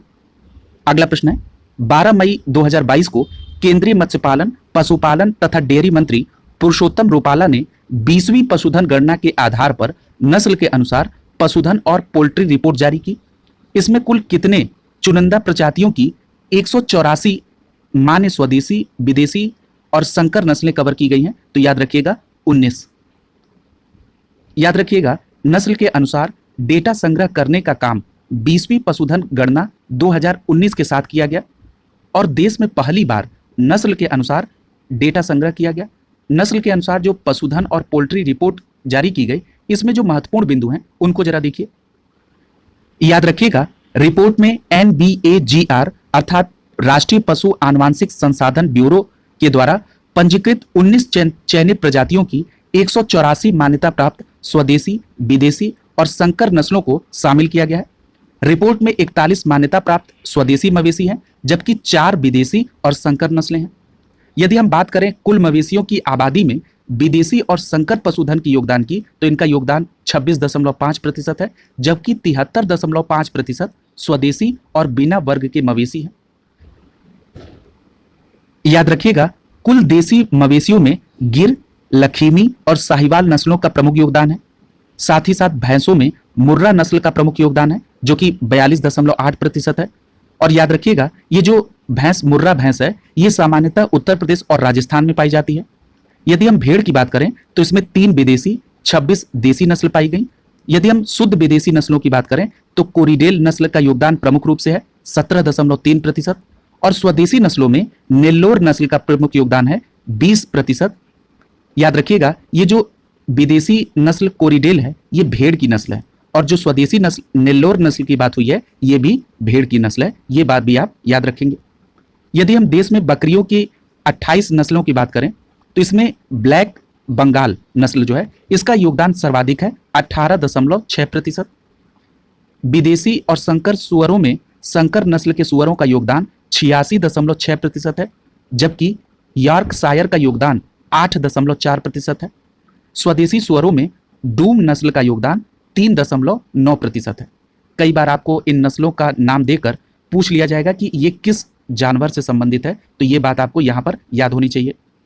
यदि हम घोड़ा और टटुओं में बात करें तो मारवाड़ी नस्ल का हिस्सा सबसे प्रमुख है 9.8%। गधों में स्फीति नस्ल की हिस्सेदारी 8.3% है और ऊंट में बीकानेरी नस्ल का योगदान 29.6% है। इतनी बात यहां पर आप याद रखेंगे। अगला देखिए, अगला प्रश्न है 5 मई 2022 को युवा कार्यक्रम एवं खेल मंत्रालय ने नई राष्ट्रीय युवा नीति मसौदे को पब्लिक डोमेन में जारी किया। इसमें युवा विकास के लिए कितने वर्षीय विजन की परिकल्पना की गई है, तो आपका जवाब होगा 10 वर्षीय। याद रखिएगा, ये जो नई राष्ट्रीय युवा नीति है ये केंद्र सरकार के द्वारा विद्यमान राष्ट्रीय युवा नीति 2014 के मसौदे की समीक्षा के बाद लाई गई। याद रखिएगा, ये जो नई राष्ट्रीय युवा नीति है, इसका उद्देश्य 5 प्राथमिकता क्षेत्रों जैसे शिक्षा, रोजगार एवं उद्यमिता, युवा नेतृत्व एवं विकास, स्वास्थ्य, फिटनेस और खेल तथा सामाजिक न्याय में युवा विकास के लिए व्यापक कार्रवाई करना है। अगला प्रश्न देखिए, 2 से 4 मई 2022 के मध्य प्रधानमंत्री नरेंद्र मोदी किन 3 देशों की आधिकारिक यात्रा पर रहे? तो याद रखिएगा, जर्मनी, डेनमार्क और फ्रांस की यात्रा पर थे 2 से 4 मई 2022 के बीच प्रधानमंत्री नरेंद्र मोदी। अगला प्रश्न है, 18 से 20 अप्रैल 2022 के मध्य स्मार्ट सिटी स्मार्ट शहरीकरण सम्मेलन 2020 कहां आयोजित हुआ? तो आपका जवाब होगा सूरत, गुजरात में। याद रखिएगा, इसमें इंडिया स्मार्ट सिटीज अवार्ड 2020 में विजेताओं को सम्मानित किया गया, जिसमें सूरत और इंदौर को सर्वश्रेष्ठ शहर का और उत्तर प्रदेश को सर्वश्रेष्ठ राज्य का पुरस्कार प्राप्त हुआ है। जिन्हें उत्तर प्रदेश से संबंधित परीक्षाओं को देना है वो इस फैक्ट को जरूर याद रखेंगे कि स्मार्ट सिटी स्मार्ट शहरीकरण सम्मेलन 2020 में उत्तर प्रदेश को सर्वश्रेष्ठ राज्य का पुरस्कार मिला है। और किन शहर को मिला है? तो सूरत और इंदौर को। अगला प्रश्न देखिए, 19 अप्रैल 2022 को प्रधानमंत्री नरेंद्र मोदी ने कहां पर WHO global centre for traditional medicine का उद्घाटन किया? तो आपका जवाब होगा जामनगर, गुजरात में WHO global centre for traditional medicine का उद्घाटन हुआ।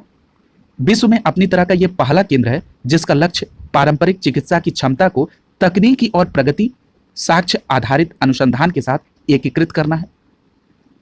अगला प्रश्न है, 19 से 20 अप्रैल 2022 के मध्य राष्ट्रीय स्तरीय प्रदूषण प्रतिक्रिया अभ्यास NTPOL-REX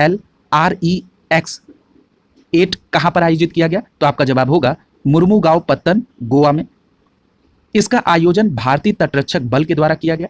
यदि इसके उद्देश्य की बात करें तो समुद्री रिसाव से निपटने में सभी हितधारकों की तैयारी और प्रतिक्रिया क्षमता को बढ़ावा देना है। इस अभ्यास में 22 मित्र देशों और अंतर्राष्ट्रीय संगठनों के 29 पर्यवेक्षक और श्रीलंका और बांग्लादेश के 2 तटरक्षक पोत भी शामिल हुए थे। इतनी बात आप यहां पर याद रखेंगे। अगला है, 19 अप्रैल 2022 को किन देश की मेजबानी में आतंकवाद के मामलों की जांच से संबंधित Colombo security conclave virtual conference का आयोजन किया गया? तो याद रखिएगा, भारत की मेजबानी में 19 अप्रैल 2022 को आतंकवाद के मामलों की जांच से संबंधित Colombo security conclave virtual conference का आयोजन किया गया। अगला प्रश्न देखिए, याद रखिएगा, भारत की राष्ट्रीय जांच एजेंसी NIA द्वारा यह आयोजित किया गया और इसमें भारत, मालदीव, मॉरिशस, श्रीलंका और बांग्लादेश के पैनलिस्ट और प्रतिभागियों ने पार्टिसिपेट किया। अगला प्रश्न है, 21 अप्रैल 2022 को प्रधानमंत्री नरेंद्र मोदी ने दिल्ली के लाल किले में सिख धर्म के किस गुरु के 400वें प्रकाश वर्ष के अवसर पर स्मारक सिक्का और डाक टिकट जारी किया? तो याद रखिएगा, श्री गुरु तेग बहादुर जी की 400वीं प्रकाश वर्ष के अवसर पर स्मारक सिक्का और डाक टिकट जारी किया गया प्रधानमंत्री नरेंद्र मोदी के द्वारा दिल्ली के लाल किले में। अगला प्रश्न है, 14 अप्रैल 2022 को प्रधानमंत्री नरेंद्र मोदी ने कहां पर प्रधानमंत्री संग्रहालय का उद्घाटन किया? तो याद रखिएगा, नई दिल्ली में प्रधानमंत्री संग्रहालय का उद्घाटन किया गया। अगला प्रश्न है, 12 से 13 अप्रैल 2022 के मध्य भारत फ्रांस संयुक्त अधिकारी वार्ता का 20वां संस्करण कहां आयोजित किया गया? तो आपका जवाब होगा पेरिस, फ्रांस में 20वें भारत फ्रांस संयुक्त अधिकारी वार्ता का आयोजन हुआ। अगला प्रश्न है, 13 अप्रैल 2022 को आर्थिक मामलों की मंत्रिमंडल समिति ने केंद्र प्रायोजित योजना राष्ट्रीय ग्राम स्वराज अभियान को 1 अप्रैल 2022 से कब तक जारी रखने की मंजूरी रखी? तो आपका जवाब होगा 31 मार्च 2026 तक राष्ट्रीय ग्राम स्वराज अभियान को जारी रखा जाएगा। और ये कब से कब तक इसका ड्यूरेशन? 1 अप्रैल 2022 से 31 मार्च 2026 तक। अगला प्रश्न देखिए, अगला प्रश्न है, 12 अप्रैल 2022 को पंचायती राज मंत्रालय के द्वारा आजादी का अमृत महोत्सव के भाग के रूप में गुड गवर्नेंस पर राष्ट्रीय सम्मेलन का आयोजन कहां किया गया? तो आपका जवाब होगा नई दिल्ली में। यहां पर आपको 2 बातें याद रखनी होंगी। पहली बात कि जो गुड गवर्नेंस पर राष्ट्रीय सम्मेलन हुआ ये किसके भाग के रूप में किया गया? तो ये आजादी के अमृत महोत्सव के भाग के रूप में था। और ये किसके द्वारा आयोजित किया गया? तो याद रखिएगा, पंचायती राज मंत्रालय के द्वारा। और कहां पर आयोजित किया गया? तो नई दिल्ली में। अगला प्रश्न देखिए, 12 से 13 अप्रैल 2022 के मध्य नई दिल्ली में आयोजित अमृत समागम सम्मेलन के दौरान किस पोर्टल का शुभारंभ किया गया? तो आपका जवाब होगा उत्सव पोर्टल का शुभारंभ अमृत समागम सम्मेलन के दौरान किया गया नई दिल्ली में। और ये जो पोर्टल है इसका उद्देश्य है दुनिया भर में देश के विभिन्न क्षेत्रों को लोकप्रिय पर्यटन स्थलों के रूप में बढ़ावा देना, ताकि भारत के सभी कार्यक्रम, त्योहार और लाइव दर्शन को प्रदर्शित किया जा सके। अगला है 11 से 12 अप्रैल 2022 के मध्य जनजातीय स्वतंत्रता सेनानियों के संग्रहालय बनाने के सिद्धांतों और सिफारिशों पर 2 दिवसीय कार्यशाला का आयोजन कहाँ किया गया? तो आपका जवाब होगा नई दिल्ली में जनजातीय स्वतंत्रता सेनानियों के संग्रहालय बनाने के सिद्धांतों और सिफारिशों पर 2 दिवसीय कार्यशाला का आयोजन किया गया 11 से 12 अप्रैल 2022 के बीच।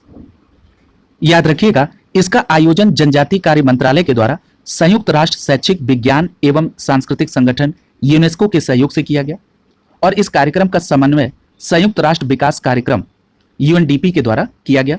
अगला प्रश्न है, अप्रैल 2022 में भारत का पहला शुद्ध हरित हाइड्रोजन संयंत्र कहाँ शुरू किया गया? तो आपका जवाब होगा जोरहाट, असम में ऑयल इंडिया लिमिटेड के द्वारा भारत का पहला शुद्ध हरित हाइड्रोजन संयंत्र का शुभारंभ किया गया। याद रखेंगे।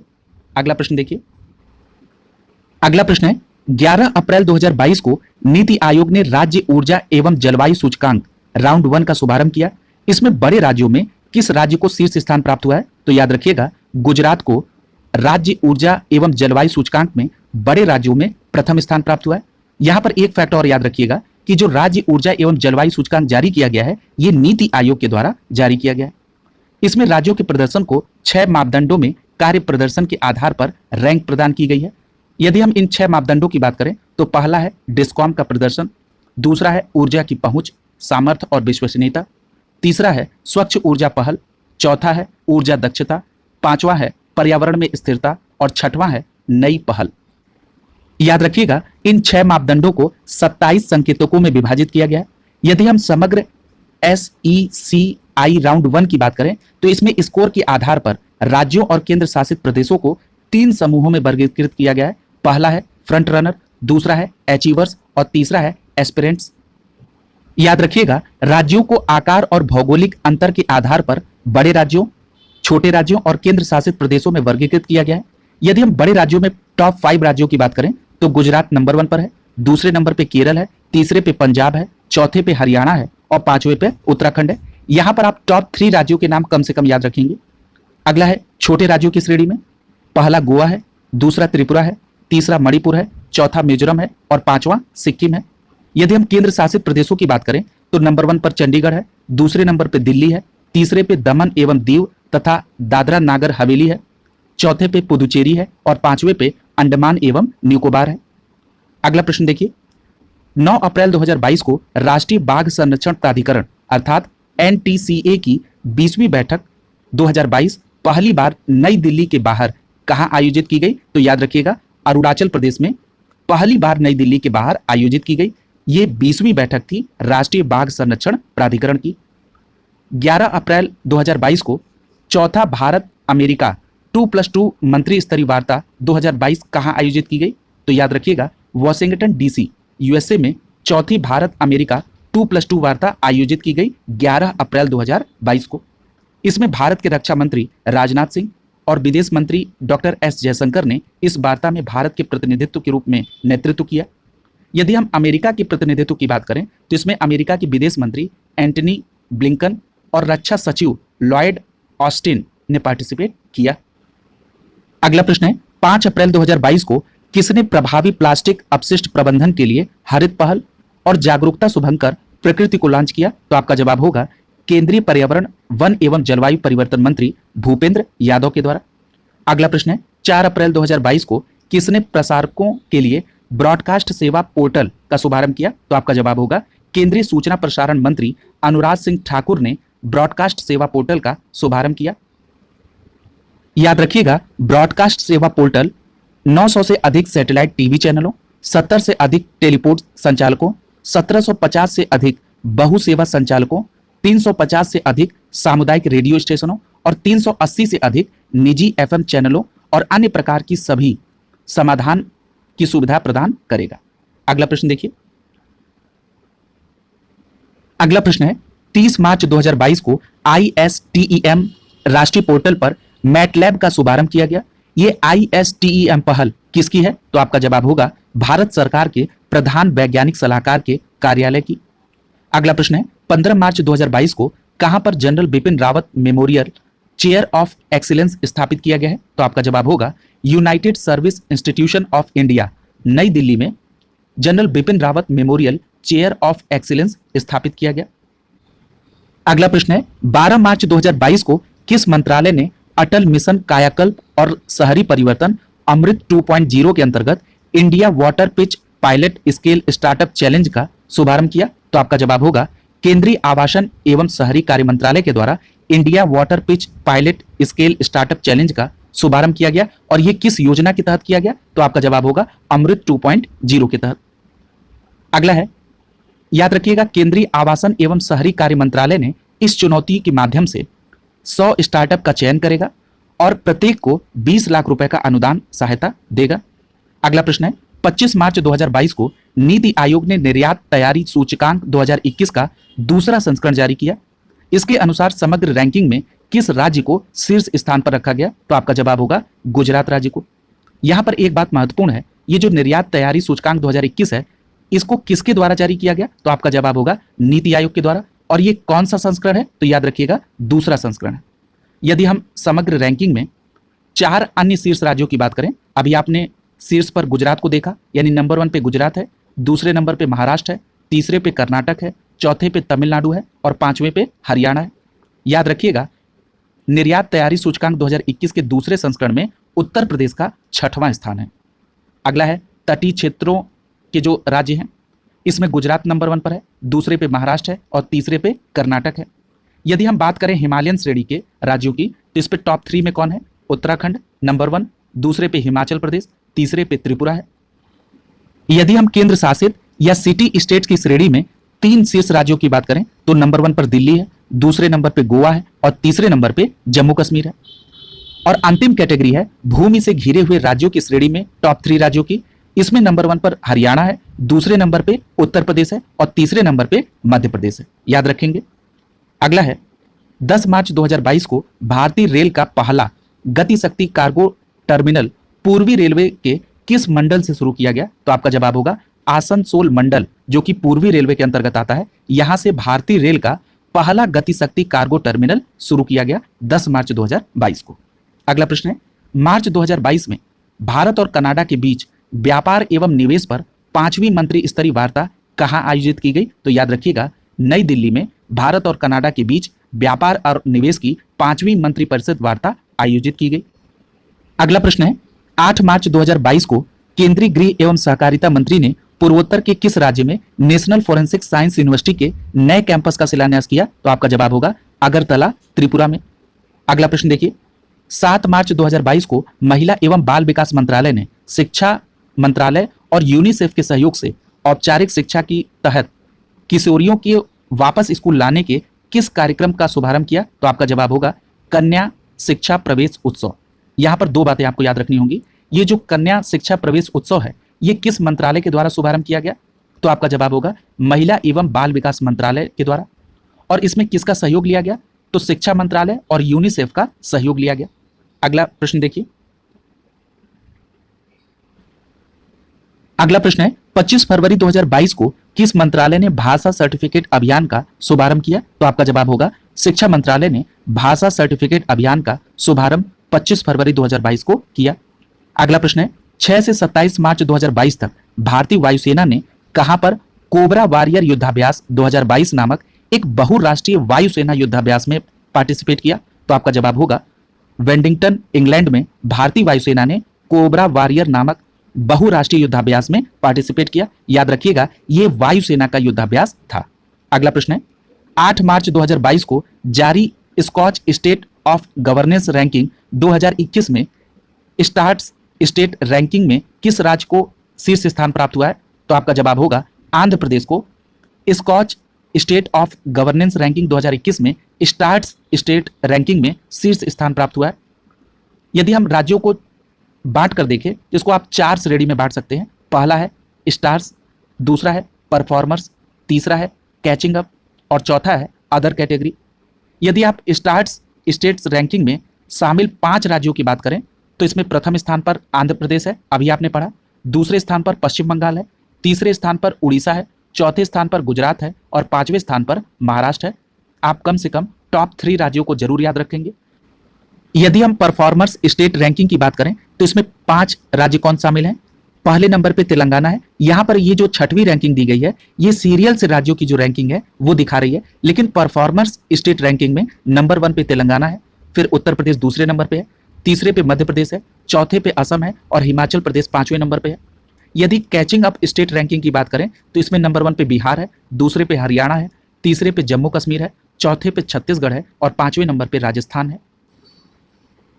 यदि हम अन्य कैटेगरी में शामिल राज्यों की बात करें तो इसमें कर्नाटक है, तमिलनाडु है, मणिपुर है, केरल है, पंजाब है, उत्तराखंड, दिल्ली, झारखंड, नागालैंड, गोवा, चंडीगढ़, अरुणाचल प्रदेश, त्रिपुरा, मिजोरम, सिक्किम और दमन दीव शामिल है। अगला प्रश्न देखिए, 25 मार्च से 3 अप्रैल 2022 के मध्य लाल किला महोत्सव भारत भाग्य विधाता कार्यक्रम कहां संपन्न हुआ? तो आपका जवाब होगा नई दिल्ली में। याद रखिएगा, ये जो लाल किला महोत्सव भारत भाग्य विधाता कार्यक्रम है, ये नई दिल्ली में 25 मार्च से 3 अप्रैल 2022 के मध्य संपन्न हुआ। ये डेट आप जरूर याद रखेंगे।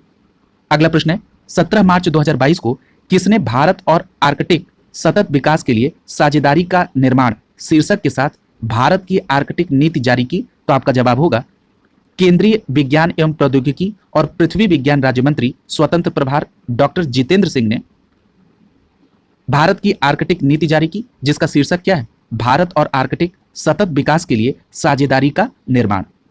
याद रखिएगा, भारत की जो आर्कटिक नीति है, अगर उसके उद्देश्य पर बात करें तो ये उद्देश्य जिनको स्टेट पीसीएस, आरओ या बीईओ देना है, उनके लिए बहुत महत्वपूर्ण है। इसमें पहला है आर्कटिक क्षेत्र के साथ विज्ञान और अन्वेषण, जलवायु और पर्यावरण संरक्षण, समुद्री और आर्थिक सहयोग में राष्ट्रीय क्षमताओं और दक्षताओं को मजबूत करना, आर्कटिक में भारत के हितों की तलाश में अंतर मंत्रालय समन्वय, और तीसरा है भारत की जलवायु, आर्थिक और ऊर्जा सुरक्षा पर आर्कटिक में जलवायु परिवर्तन के प्रभाव की समझ को बढ़ाना। अगला प्रश्न देखिए, अगला प्रश्न है, 9 मार्च 2022 को शिक्षा मंत्रालय ने भारत की स्कूली शिक्षा पर एकीकृत जिला शिक्षा सूचना प्रणाली अर्थात यूडाइस प्लस 2020-21 पर रिपोर्ट जारी की।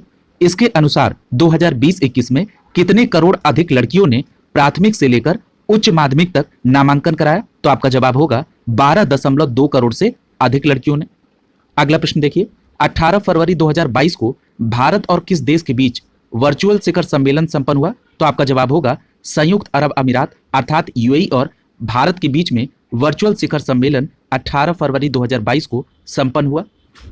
याद रखिएगा, भारत यूएई वर्चुअल शिखर सम्मेलन के दौरान भारत की स्वतंत्रता की 75वीं वर्षगांठ और यूएई की स्वतंत्रता के 50वीं वर्षगांठ के अवसर पर डाक टिकट जारी किया गया। इसमें प्रधानमंत्री नरेंद्र मोदी और अबू धाबी के क्राउन प्रिंस शेख मोहम्मद बिन जायद अल नाहयान ने पार्टिसिपेट किया। और याद रखिएगा, इस दौरान भारत यूएई समग्र आर्थिक गठजोड़ समझौता पर हुआ। इसमें दोनों देशों के बीच द्विपक्षीय कारोबार अगले 5 वर्षों में मौजूदा $60 अरब से बढ़ाकर $100 अरब करने का लक्ष्य निर्धारित किया गया है। यह भी बात आप याद रखेंगे। अगला प्रश्न है, 17 फरवरी 2022 को कहां पर देश की पहली वाटर टैक्सी का शुभारंभ किया गया? तो याद रखिएगा, मुंबई महाराष्ट्र में देश की पहली वाटर टैक्सी का शुभारंभ किया गया। अगला प्रश्न है, 16 से 19 फरवरी 2022 के मध्य किस राज्य में एशिया का सबसे बड़ा जनजातीय द्विवार्षिक उत्सव मेदारम जतारा मनाया गया? तो आपका जवाब होगा तेलंगाना में। एशिया का सबसे बड़ा जनजातीय द्विवार्षिक उत्सव यानी जो 2 वर्षों पर आयोजित होता है, नाम क्या है? मेदारम जतारा।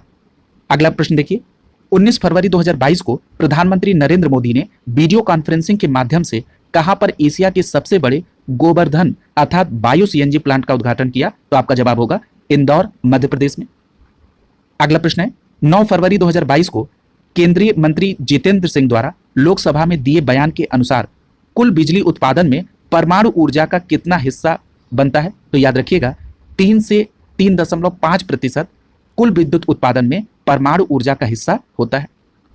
याद रखिएगा, बिजली का जो वाणिज्यिक उत्पादन है, यह वर्ष 2014 में 34,162 मिलियन यूनिट्स था, जो कि 2021 में बढ़कर 43,918 मिलियन यूनिट हो गया है। अगला प्रश्न है, 9 फरवरी 2022 को भारत के किस टनल को आधिकारिक तौर पर वर्ल्ड बुक ऑफ रिकॉर्ड द्वारा 10,000 फीट से अधिक ऊंचाई पर स्थित सबसे लंबी राजमार्ग सुरंग घोषित की गई है? तो आपका जवाब होगा अटल टनल को। अगला देखिए, अटल टनल के बारे में थोड़ा बेसिक इंफॉर्मेशन देख लीजिए। 3 अक्टूबर 2020 को प्रधानमंत्री नरेंद्र मोदी ने इस अटल टनल को राष्ट्र को समर्पित किया था। याद रखिएगा, अटल टनल रोहतांग दर्रे से होकर गुजरती है और इसका निर्माण मनाली लेह राजमार्ग पर हुआ है। यदि हम अटल टनल की लंबाई की बात करें तो इसकी लंबाई 9.02 किलोमीटर है। अगला प्रश्न देखिए, 8 फरवरी 2022 को कौन सा प्रदेश एकल खिड़की प्रणाली के साथ एकीकृत होने वाला पहला केंद्र शासित प्रदेश बन गया है? तो याद रखिएगा, जम्मू कश्मीर वो पहला केंद्र शासित प्रदेश है जो एकल खिड़की प्रणाली के साथ एकीकृत हुआ है। अगला प्रश्न है, 5 फरवरी 2022 को प्रधानमंत्री नरेंद्र मोदी ने कहां पर स्टैचू ऑफ इक्वेलिटी को राष्ट्र को समर्पित किया? तो आपका जवाब होगा हैदराबाद तेलंगाना में स्टैचू ऑफ इक्वेलिटी को प्रधानमंत्री नरेंद्र मोदी ने राष्ट्र को समर्पित किया। यदि हम स्टैचू ऑफ इक्वेलिटी के विशेषता पर देखें तो 216 फीट ऊंची ये प्रतिमा है। ये प्रतिमा 11वीं सदी के भक्ति संत श्री रामानुजमचार्य की स्मृति में स्थापित की गई है। याद रखिएगा, श्री रामानुजमचार्य विशिष्टाद्वैत के समर्थक थे और श्री रामानुजमचार्य की 1000वीं जयंती समारोह के अवसर पर इसे समर्पित किया गया। अगला प्रश्न है, 4 फरवरी 2022 को किस संस्था के द्वारा वेस्ट टू वेल्थ मिशन के तहत स्वच्छता सारथी फेलोशिप 2022 की घोषणा की गई? तो याद रखिएगा, भारत सरकार के प्रधान वैज्ञानिक सलाहकार कार्यालय द्वारा वेस्ट टू वेल्थ मिशन के तहत स्वच्छता सारथी फेलोशिप 2022 की घोषणा की गई। अगला प्रश्न है, 28 जनवरी 2022 को किसने वर्चुअल माध्यम से पंडित जसराज कल्चरल फाउंडेशन का शुभारंभ किया? तो याद रखिएगा, प्रधानमंत्री नरेंद्र मोदी ने 28 जनवरी 2022 को वर्चुअल माध्यम से पंडित जसराज कल्चरल फाउंडेशन का शुभारंभ किया। अगला प्रश्न है, 23 जनवरी 2022 को प्रधानमंत्री नरेंद्र मोदी ने कहां पर नेताजी सुभाष चंद्र बोस की प्रतिमा के होलोग्राम का अनावरण किया? तो आपका जवाब होगा इंडिया गेट, नई दिल्ली में। ये आप पहले भी पढ़ चुके हैं। अगला है, 22 जनवरी 2022 को केंद्रीय गृह एवं सहकारिता मंत्री अमित शाह ने किस राज्य या केंद्र शासित प्रदेश में देश का पहला जिला सुशासन सूचकांक जारी किया है? तो आपका जवाब होगा जम्मू कश्मीर राज्य ने। इस सूचकांक में शीर्ष स्थान पर जम्मू जिला रहा। इस प्रश्नों को आपने घटनासार करंट अफेयर्स में भी राष्ट्रीय घटनाक्रम में कवर किया है। यहां पर आपको रिकॉल भी होगा और नए तथ्य भी मिलेंगे। अगला है, 19 जनवरी 2022 को केंद्रीय मंत्रिमंडल ने राष्ट्रीय सफाई कर्मचारी आयोग के कार्यकाल को कितने साल के लिए बढ़ा दिया गया? तो याद रखिएगा, 3 वर्ष के लिए राष्ट्रीय सफाई कर्मचारी आयोग के कार्यकाल को बढ़ाया गया है। अगला प्रश्न देखिए, 30 दिसंबर 2021 को नीति आयोग द्वारा बांस विकास मिशन पर राष्ट्रीय कार्यशाला का आयोजन कहां किया गया? तो आपका जवाब होगा नई दिल्ली में। यहां पर एक सीधा प्रश्न भी बन सकता है कि बांस विकास मिशन पर जो राष्ट्रीय कार्यशाला का आयोजन है ये किसके द्वारा किया गया? तो आपका जवाब होगा नीति आयोग द्वारा। अगला प्रश्न है, 4 जनवरी 2022 को प्रधानमंत्री नरेंद्र मोदी ने कहां पर महाराजा वीर विक्रम हवाई अड्डे के नए एकीकृत टर्मिनल भवन का उद्घाटन किया? तो आपका जवाब होगा अगरतला, त्रिपुरा में प्रधानमंत्री नरेंद्र मोदी के द्वारा महाराजा वीर विक्रम हवाई अड्डे के नए एकीकृत टर्मिनल का जो भवन है उसका उद्घाटन किया गया। अगला प्रश्न है, 3 जनवरी 2022 को केंद्रीय रक्षा मंत्री राजनाथ सिंह ने किस विश्वविद्यालय में Kalpana Chawla centre for research in space science and technology का उद्घाटन किया? तो याद रखिएगा, चंडीगढ़ विश्वविद्यालय में रक्षा मंत्री राजनाथ सिंह ने Kalpana Chawla centre for research in space science and technology का उद्घाटन किया। अगला प्रश्न है, 2 जनवरी 2022 को प्रधानमंत्री नरेंद्र मोदी ने कहां पर मेजर ध्यानचंद खेल विश्वविद्यालय की आधारशिला रखी? तो आपका जवाब होगा मेरठ, उत्तर प्रदेश में। उत्तर प्रदेश स्पेशल के दृष्टिकोण से इंपॉर्टेंट प्रश्न है। अगला प्रश्न है, 13 जनवरी 2022 को केंद्रीय पर्यावरण, वन और जलवायु परिवर्तन मंत्री भूपेंद्र सिंह ने 17वीं भारत वन रिपोर्ट 2021 जारी की। इसके अनुसार कुल वन और वृक्षावरण देश के कुल भौगोलिक क्षेत्र का कितना प्रतिशत है? तो आपका जवाब होगा 24.62% कुल वन एवं वृक्षावरण देश के कुल भौगोलिक क्षेत्र पर है। यदि हम बात करें भारत वन स्थिति रिपोर्ट 2021 की तो ये 17वीं रिपोर्ट थी। अगला है, यदि हम वनावरण में वृद्धि दिखाने वाले 5 राज्यों की बात करें तो इसमें नंबर 1 पर आंध्र प्रदेश है, दूसरे नंबर पे तेलंगाना है, तीसरे नंबर पे उड़ीसा है, चौथे नंबर पे कर्नाटक है और 5वें नंबर पे झारखंड है।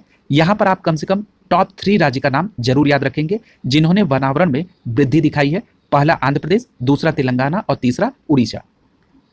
यदि हम कुल वनावरण देश के भौगोलिक क्षेत्रफल पर देखें तो ये 21.71% है। यानी कुल कुल भौगोलिक क्षेत्र के कितने प्रतिशत पर है? तो आपका जवाब होगा 21.71% पर। यदि हम क्षेत्रफल की दृष्टि से सर्वाधिक वनावरण वाले 5 राज्य की बात करें तो इसमें नंबर 1 पर मध्य प्रदेश, दूसरे नंबर पे अरुणाचल प्रदेश, तीसरे नंबर पे छत्तीसगढ़, चौथे नंबर पे उड़ीसा और पांचवें नंबर पे महाराष्ट्र है।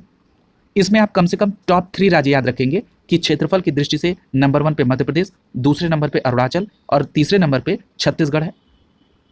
यदि हम उत्तर प्रदेश में कुल वनावरण की बात करें तो ये क्षेत्रफल के दृष्टिकोण से 14,817.89 वर्ग किलोमीटर है। यदि हम इसको प्रतिशत में देखें तो ये 6.15% होता है। ये उत्तर प्रदेश के दृष्टिकोण से इंपॉर्टेंट फैक्ट है। अगला प्रश्न देखिए। अगला फैक्ट है सर्वाधिक वनावरण प्रतिशत वाले 5 राज्य की बात करें, यानी प्रतिशत के आधार पर सर्वाधिक वनावरण। इसमें नंबर 1 पर मिजोरम है जहां पर 84.53% है, दूसरे नंबर पे अरुणाचल प्रदेश है, तीसरे नंबर पे मेघालय है, चौथे नंबर पे मणिपुर है और पांचवें नंबर पे नागालैंड है। यदि आपसे पूछा जाए कि कितने राज्यों और केंद्र शासित प्रदेशों में 33% से अधिक भौगोलिक क्षेत्र पर वन आच्छादित है तो आपका जवाब होगा 17 राज्यों और केंद्र शासित प्रदेशों में 33% से अधिक भौगोलिक क्षेत्र पर वन आच्छादित है। याद रखिएगा, इस प्रकार की रिपोर्ट का प्रकाशन वर्ष 1987 से किया जा रहा है और राष्ट्रीय वन नीति 1988 के अनुसार देश के कुल भौगोलिक क्षेत्र का 33% भूभाग वृक्षावरण से आच्छादित होना चाहिए। ये दोनों फैक्ट बहुत इंपॉर्टेंट है। अगला प्रश्न है 6 जनवरी 2022 को भारत निर्वाचन आयोग ने लोकसभा और विधानसभा चुनाव में उम्मीदवारों द्वारा किए जाने वाले चुनावी खर्च की सीमा को बढ़ाने की घोषणा की है। इसके अनुसार बड़े राज्यों में प्रत्येक संसदीय निर्वाचन क्षेत्रों के लिए खर्च की सीमा 2014 में 17 लाख रुपए से बढ़ाकर कितने रुपए कर दी गई है? तो याद रखिएगा 95 लाख रुपए अब नई खर्च सीमा कर दी गई है, जो कि 2014 में 70 लाख रुपए थी। ये बड़े राज्यों में संसदीय क्षेत्र के लिए खर्च है।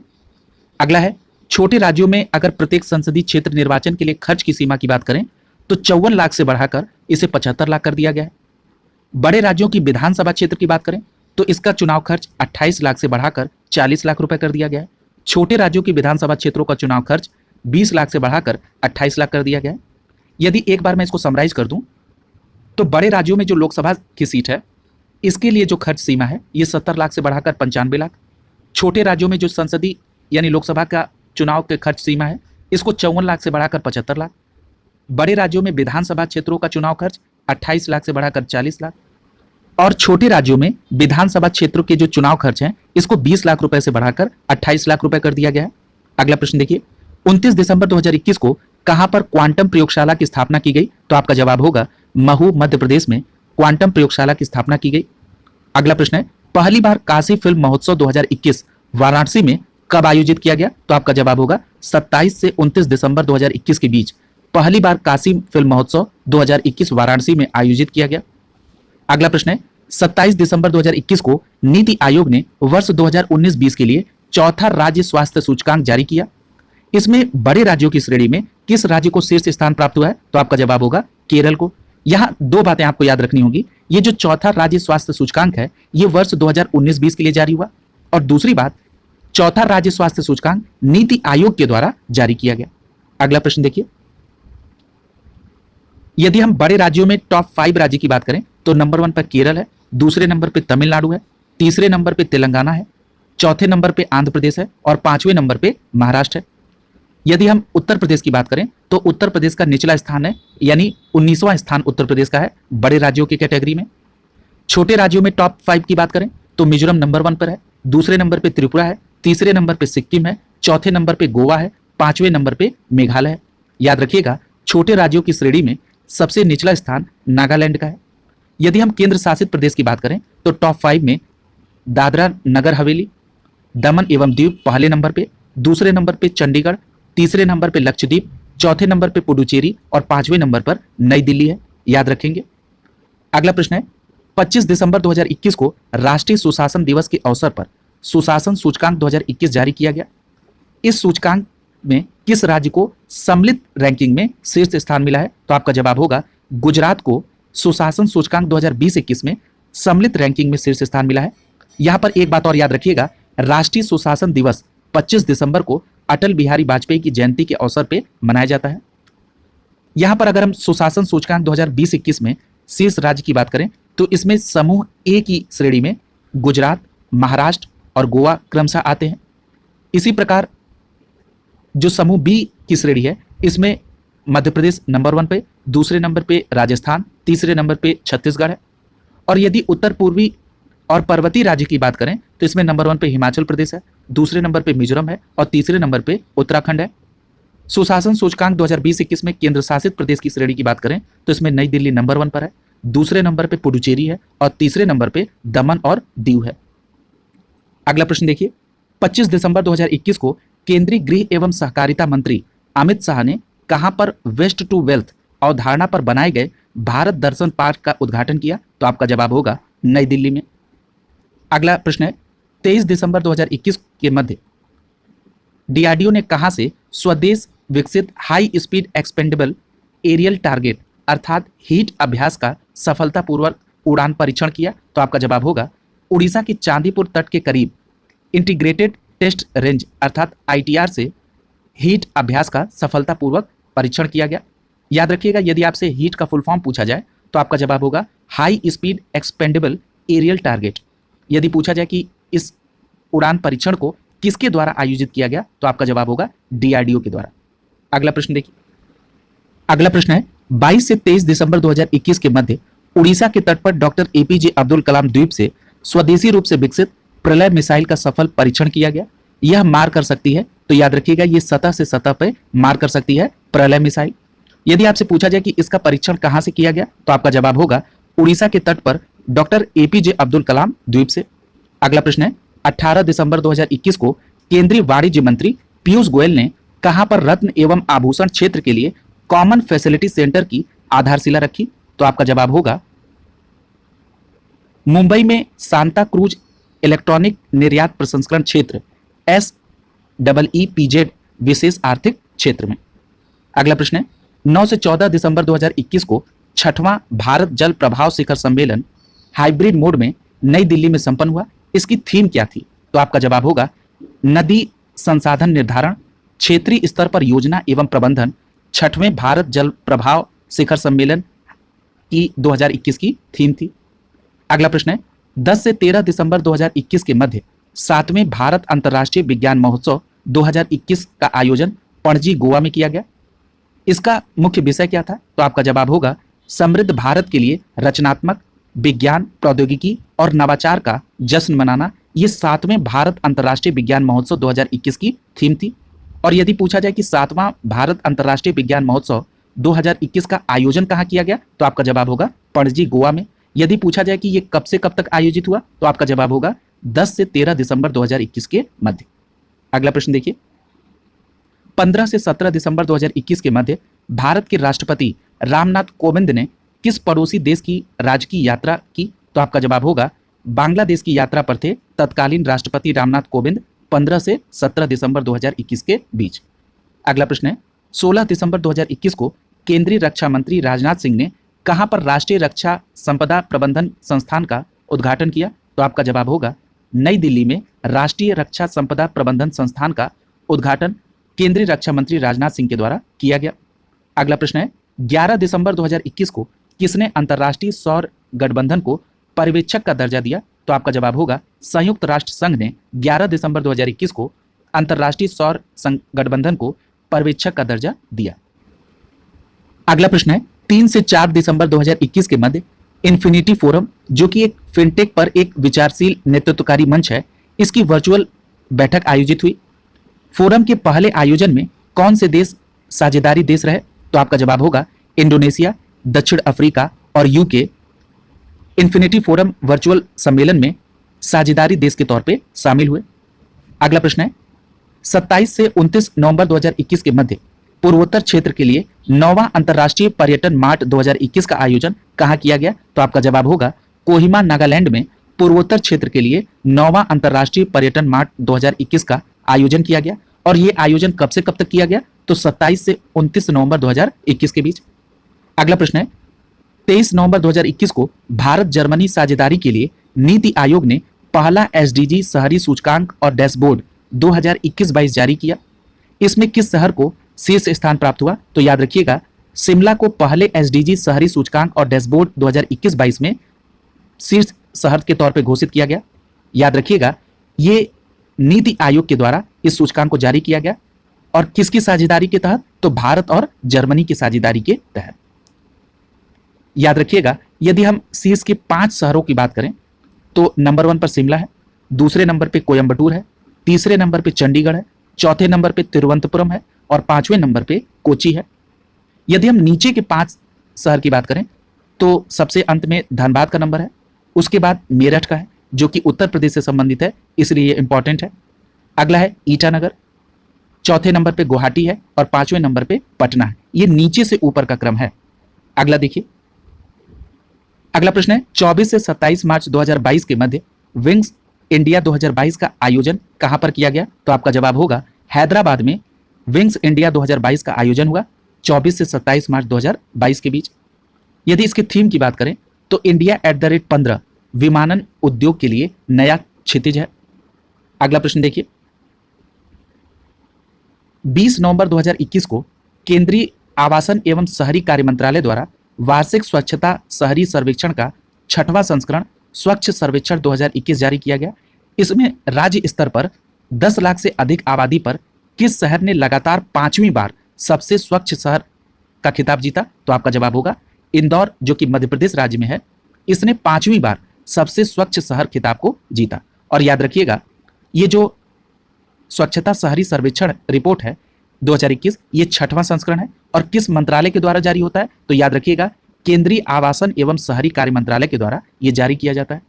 यदि हम स्वच्छ सर्वेक्षण 2021 में शीर्ष 5 स्वच्छ शहर की बात करें तो 10 लाख से अधिक आबादी पर इंदौर नंबर 1 पर है जो कि मध्य प्रदेश राज्य में है, दूसरे नंबर पे सूरत है जो कि गुजरात राज्य में है, तीसरे नंबर पे विजयवाड़ा है जो कि आंध्र प्रदेश राज्य में है, चौथे नंबर पे नवी मुंबई है महाराष्ट्र राज्य में और 5वें नंबर पे पुणे है जो कि महाराष्ट्र राज्य में। यदि हम 1 लाख से अधिक आबादी वाले शहरों में गंगा के किनारे बसा शहर देखें कि शीर्ष पर कौन है, तो आपका जवाब होगा वाराणसी, उत्तर प्रदेश। यदि हम 1 लाख से 10 लाख की आबादी पर देखें तो इसमें नंबर 1 पर नई दिल्ली NMDC है, दूसरे नंबर पे अंबिकापुर छत्तीसगढ़ राज्य का, तीसरे नंबर पे तिरुपति आंध्र प्रदेश का, चौथे नंबर पे नोएडा है उत्तर प्रदेश का और 5वें नंबर पर उज्जैन है मध्य प्रदेश राज्य का। यहाँ पर आप 1 लाख से 10 लाख की आबादी में चौथे नंबर पे नोएडा उत्तर प्रदेश को याद रखेंगे क्योंकि ये उत्तर प्रदेश स्पेशल से संबंधित है। अगला है 24 नवंबर 2021 को पहला राष्ट्रीय बहुआयामी निर्धनता सूचकांक 2021 बेसलाइन रिपोर्ट जारी की गई। इसमें कौन सा राज्य सर्वाधिक गरीब राज्य है? तो आपका जवाब होगा बिहार। यदि हम राष्ट्रीय बहुआयामी निर्धनता सूचकांक 2021 में सबसे गरीब राज्य की श्रेणी को देखें तो इसमें सबसे गरीब राज्य बिहार है, दूसरे नंबर पे झारखंड है, तीसरे नंबर पर उत्तर प्रदेश है, चौथे नंबर पे मध्य प्रदेश है और 5वें नंबर पे मेघालय है। यदि सबसे कम गरीब राज्य की बात करें तो नंबर 1 पर केरल है, दूसरे नंबर पे गोवा है, तीसरे नंबर पे सिक्किम है, चौथे नंबर पे तमिलनाडु है और 5वें नंबर पे पंजाब है। याद रखेंगे। अगला प्रश्न है 13 नवंबर 2021 को किसने tele law mobile app launch किया? तो आपका जवाब होगा केंद्रीय कानून और न्याय मंत्री किरण रिजिजू ने टेली लॉ मोबाइल ऐप को लॉन्च किया। अगला प्रश्न है 10 नवंबर 2021 को लॉन्च ई अमृत पोर्टल किससे संबंधित है? तो याद रखिएगा, इलेक्ट्रिक वाहनों से संबंधित है ई अमृत पोर्टल। अगला प्रश्न है नवंबर 2021 में जारी यूनेस्को के रचनात्मक शहरों की सूची में भारत का कौन सा शहर शामिल हुआ है? तो आपका जवाब होगा श्रीनगर यूनेस्को के रचनात्मक शहरों की सूची में भारत की तरफ से शामिल हुआ है। अगला प्रश्न है 10 नवंबर 2021 को केंद्रीय मंत्रिमंडल ने किस तिथि को जनजातीय गौरव दिवस के रूप में मनाने की घोषणा की है? तो आपका जवाब होगा 15 नवंबर को भगवान बिरसा मुंडा की जयंती के अवसर पर जनजातीय गौरव दिवस मनाया जाएगा। अगला प्रश्न है 9 नवंबर 2021 को स्कॉर्पियन श्रेणी की कौन सी पनडुब्बी भारतीय नौसेना को सौंपी गई है? तो याद रखिएगा, चौथी पनडुब्बी बेला जो कि स्कॉर्पियन श्रेणी की है, ये पनडुब्बी भारतीय नौसेना को सौंपी गई 9 नवंबर 2021 को। याद रखिएगा, प्रोजेक्ट 75 के तहत विकसित INS वेला भारत और फ्रांस के संयुक्त प्रयास से ये निर्मित हुई है और इसका निर्माण मझगांव डाक शिपयार्ड लिमिटेड मुंबई में किया गया है। याद रखेंगे, ये इंपॉर्टेंट प्रश्न है। अगला प्रश्न है 8 नवंबर 2021 को वाणिज्य एवं उद्योग मंत्रालय के द्वारा logistics is across different states अर्थात लीड्स रिपोर्ट 2021 जारी की।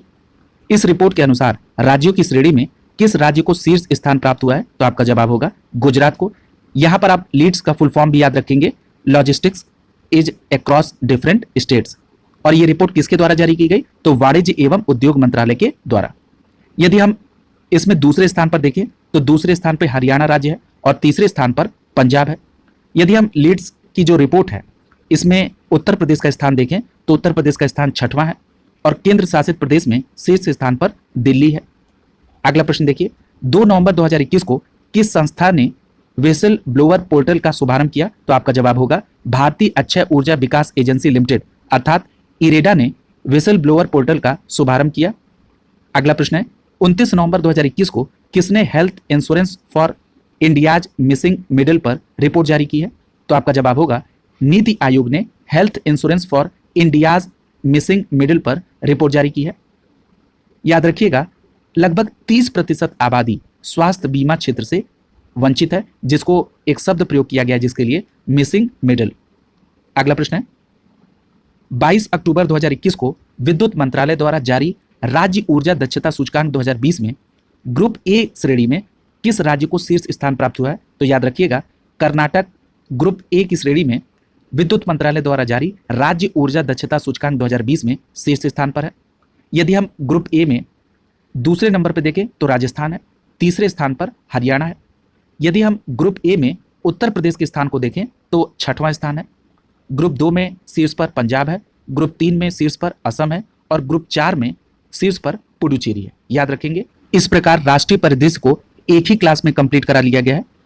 ऐसा प्रयास किया जाएगा कि इस करंट अफेयर्स वार्षिक रिमाइंडर की श्रृंखला में जो भी टॉपिक उठाया जाए उसको एक दिन में ही कवर करा दिया जाए, ताकि आपको अंत में रिवीजन करने में भी आसानी होगी।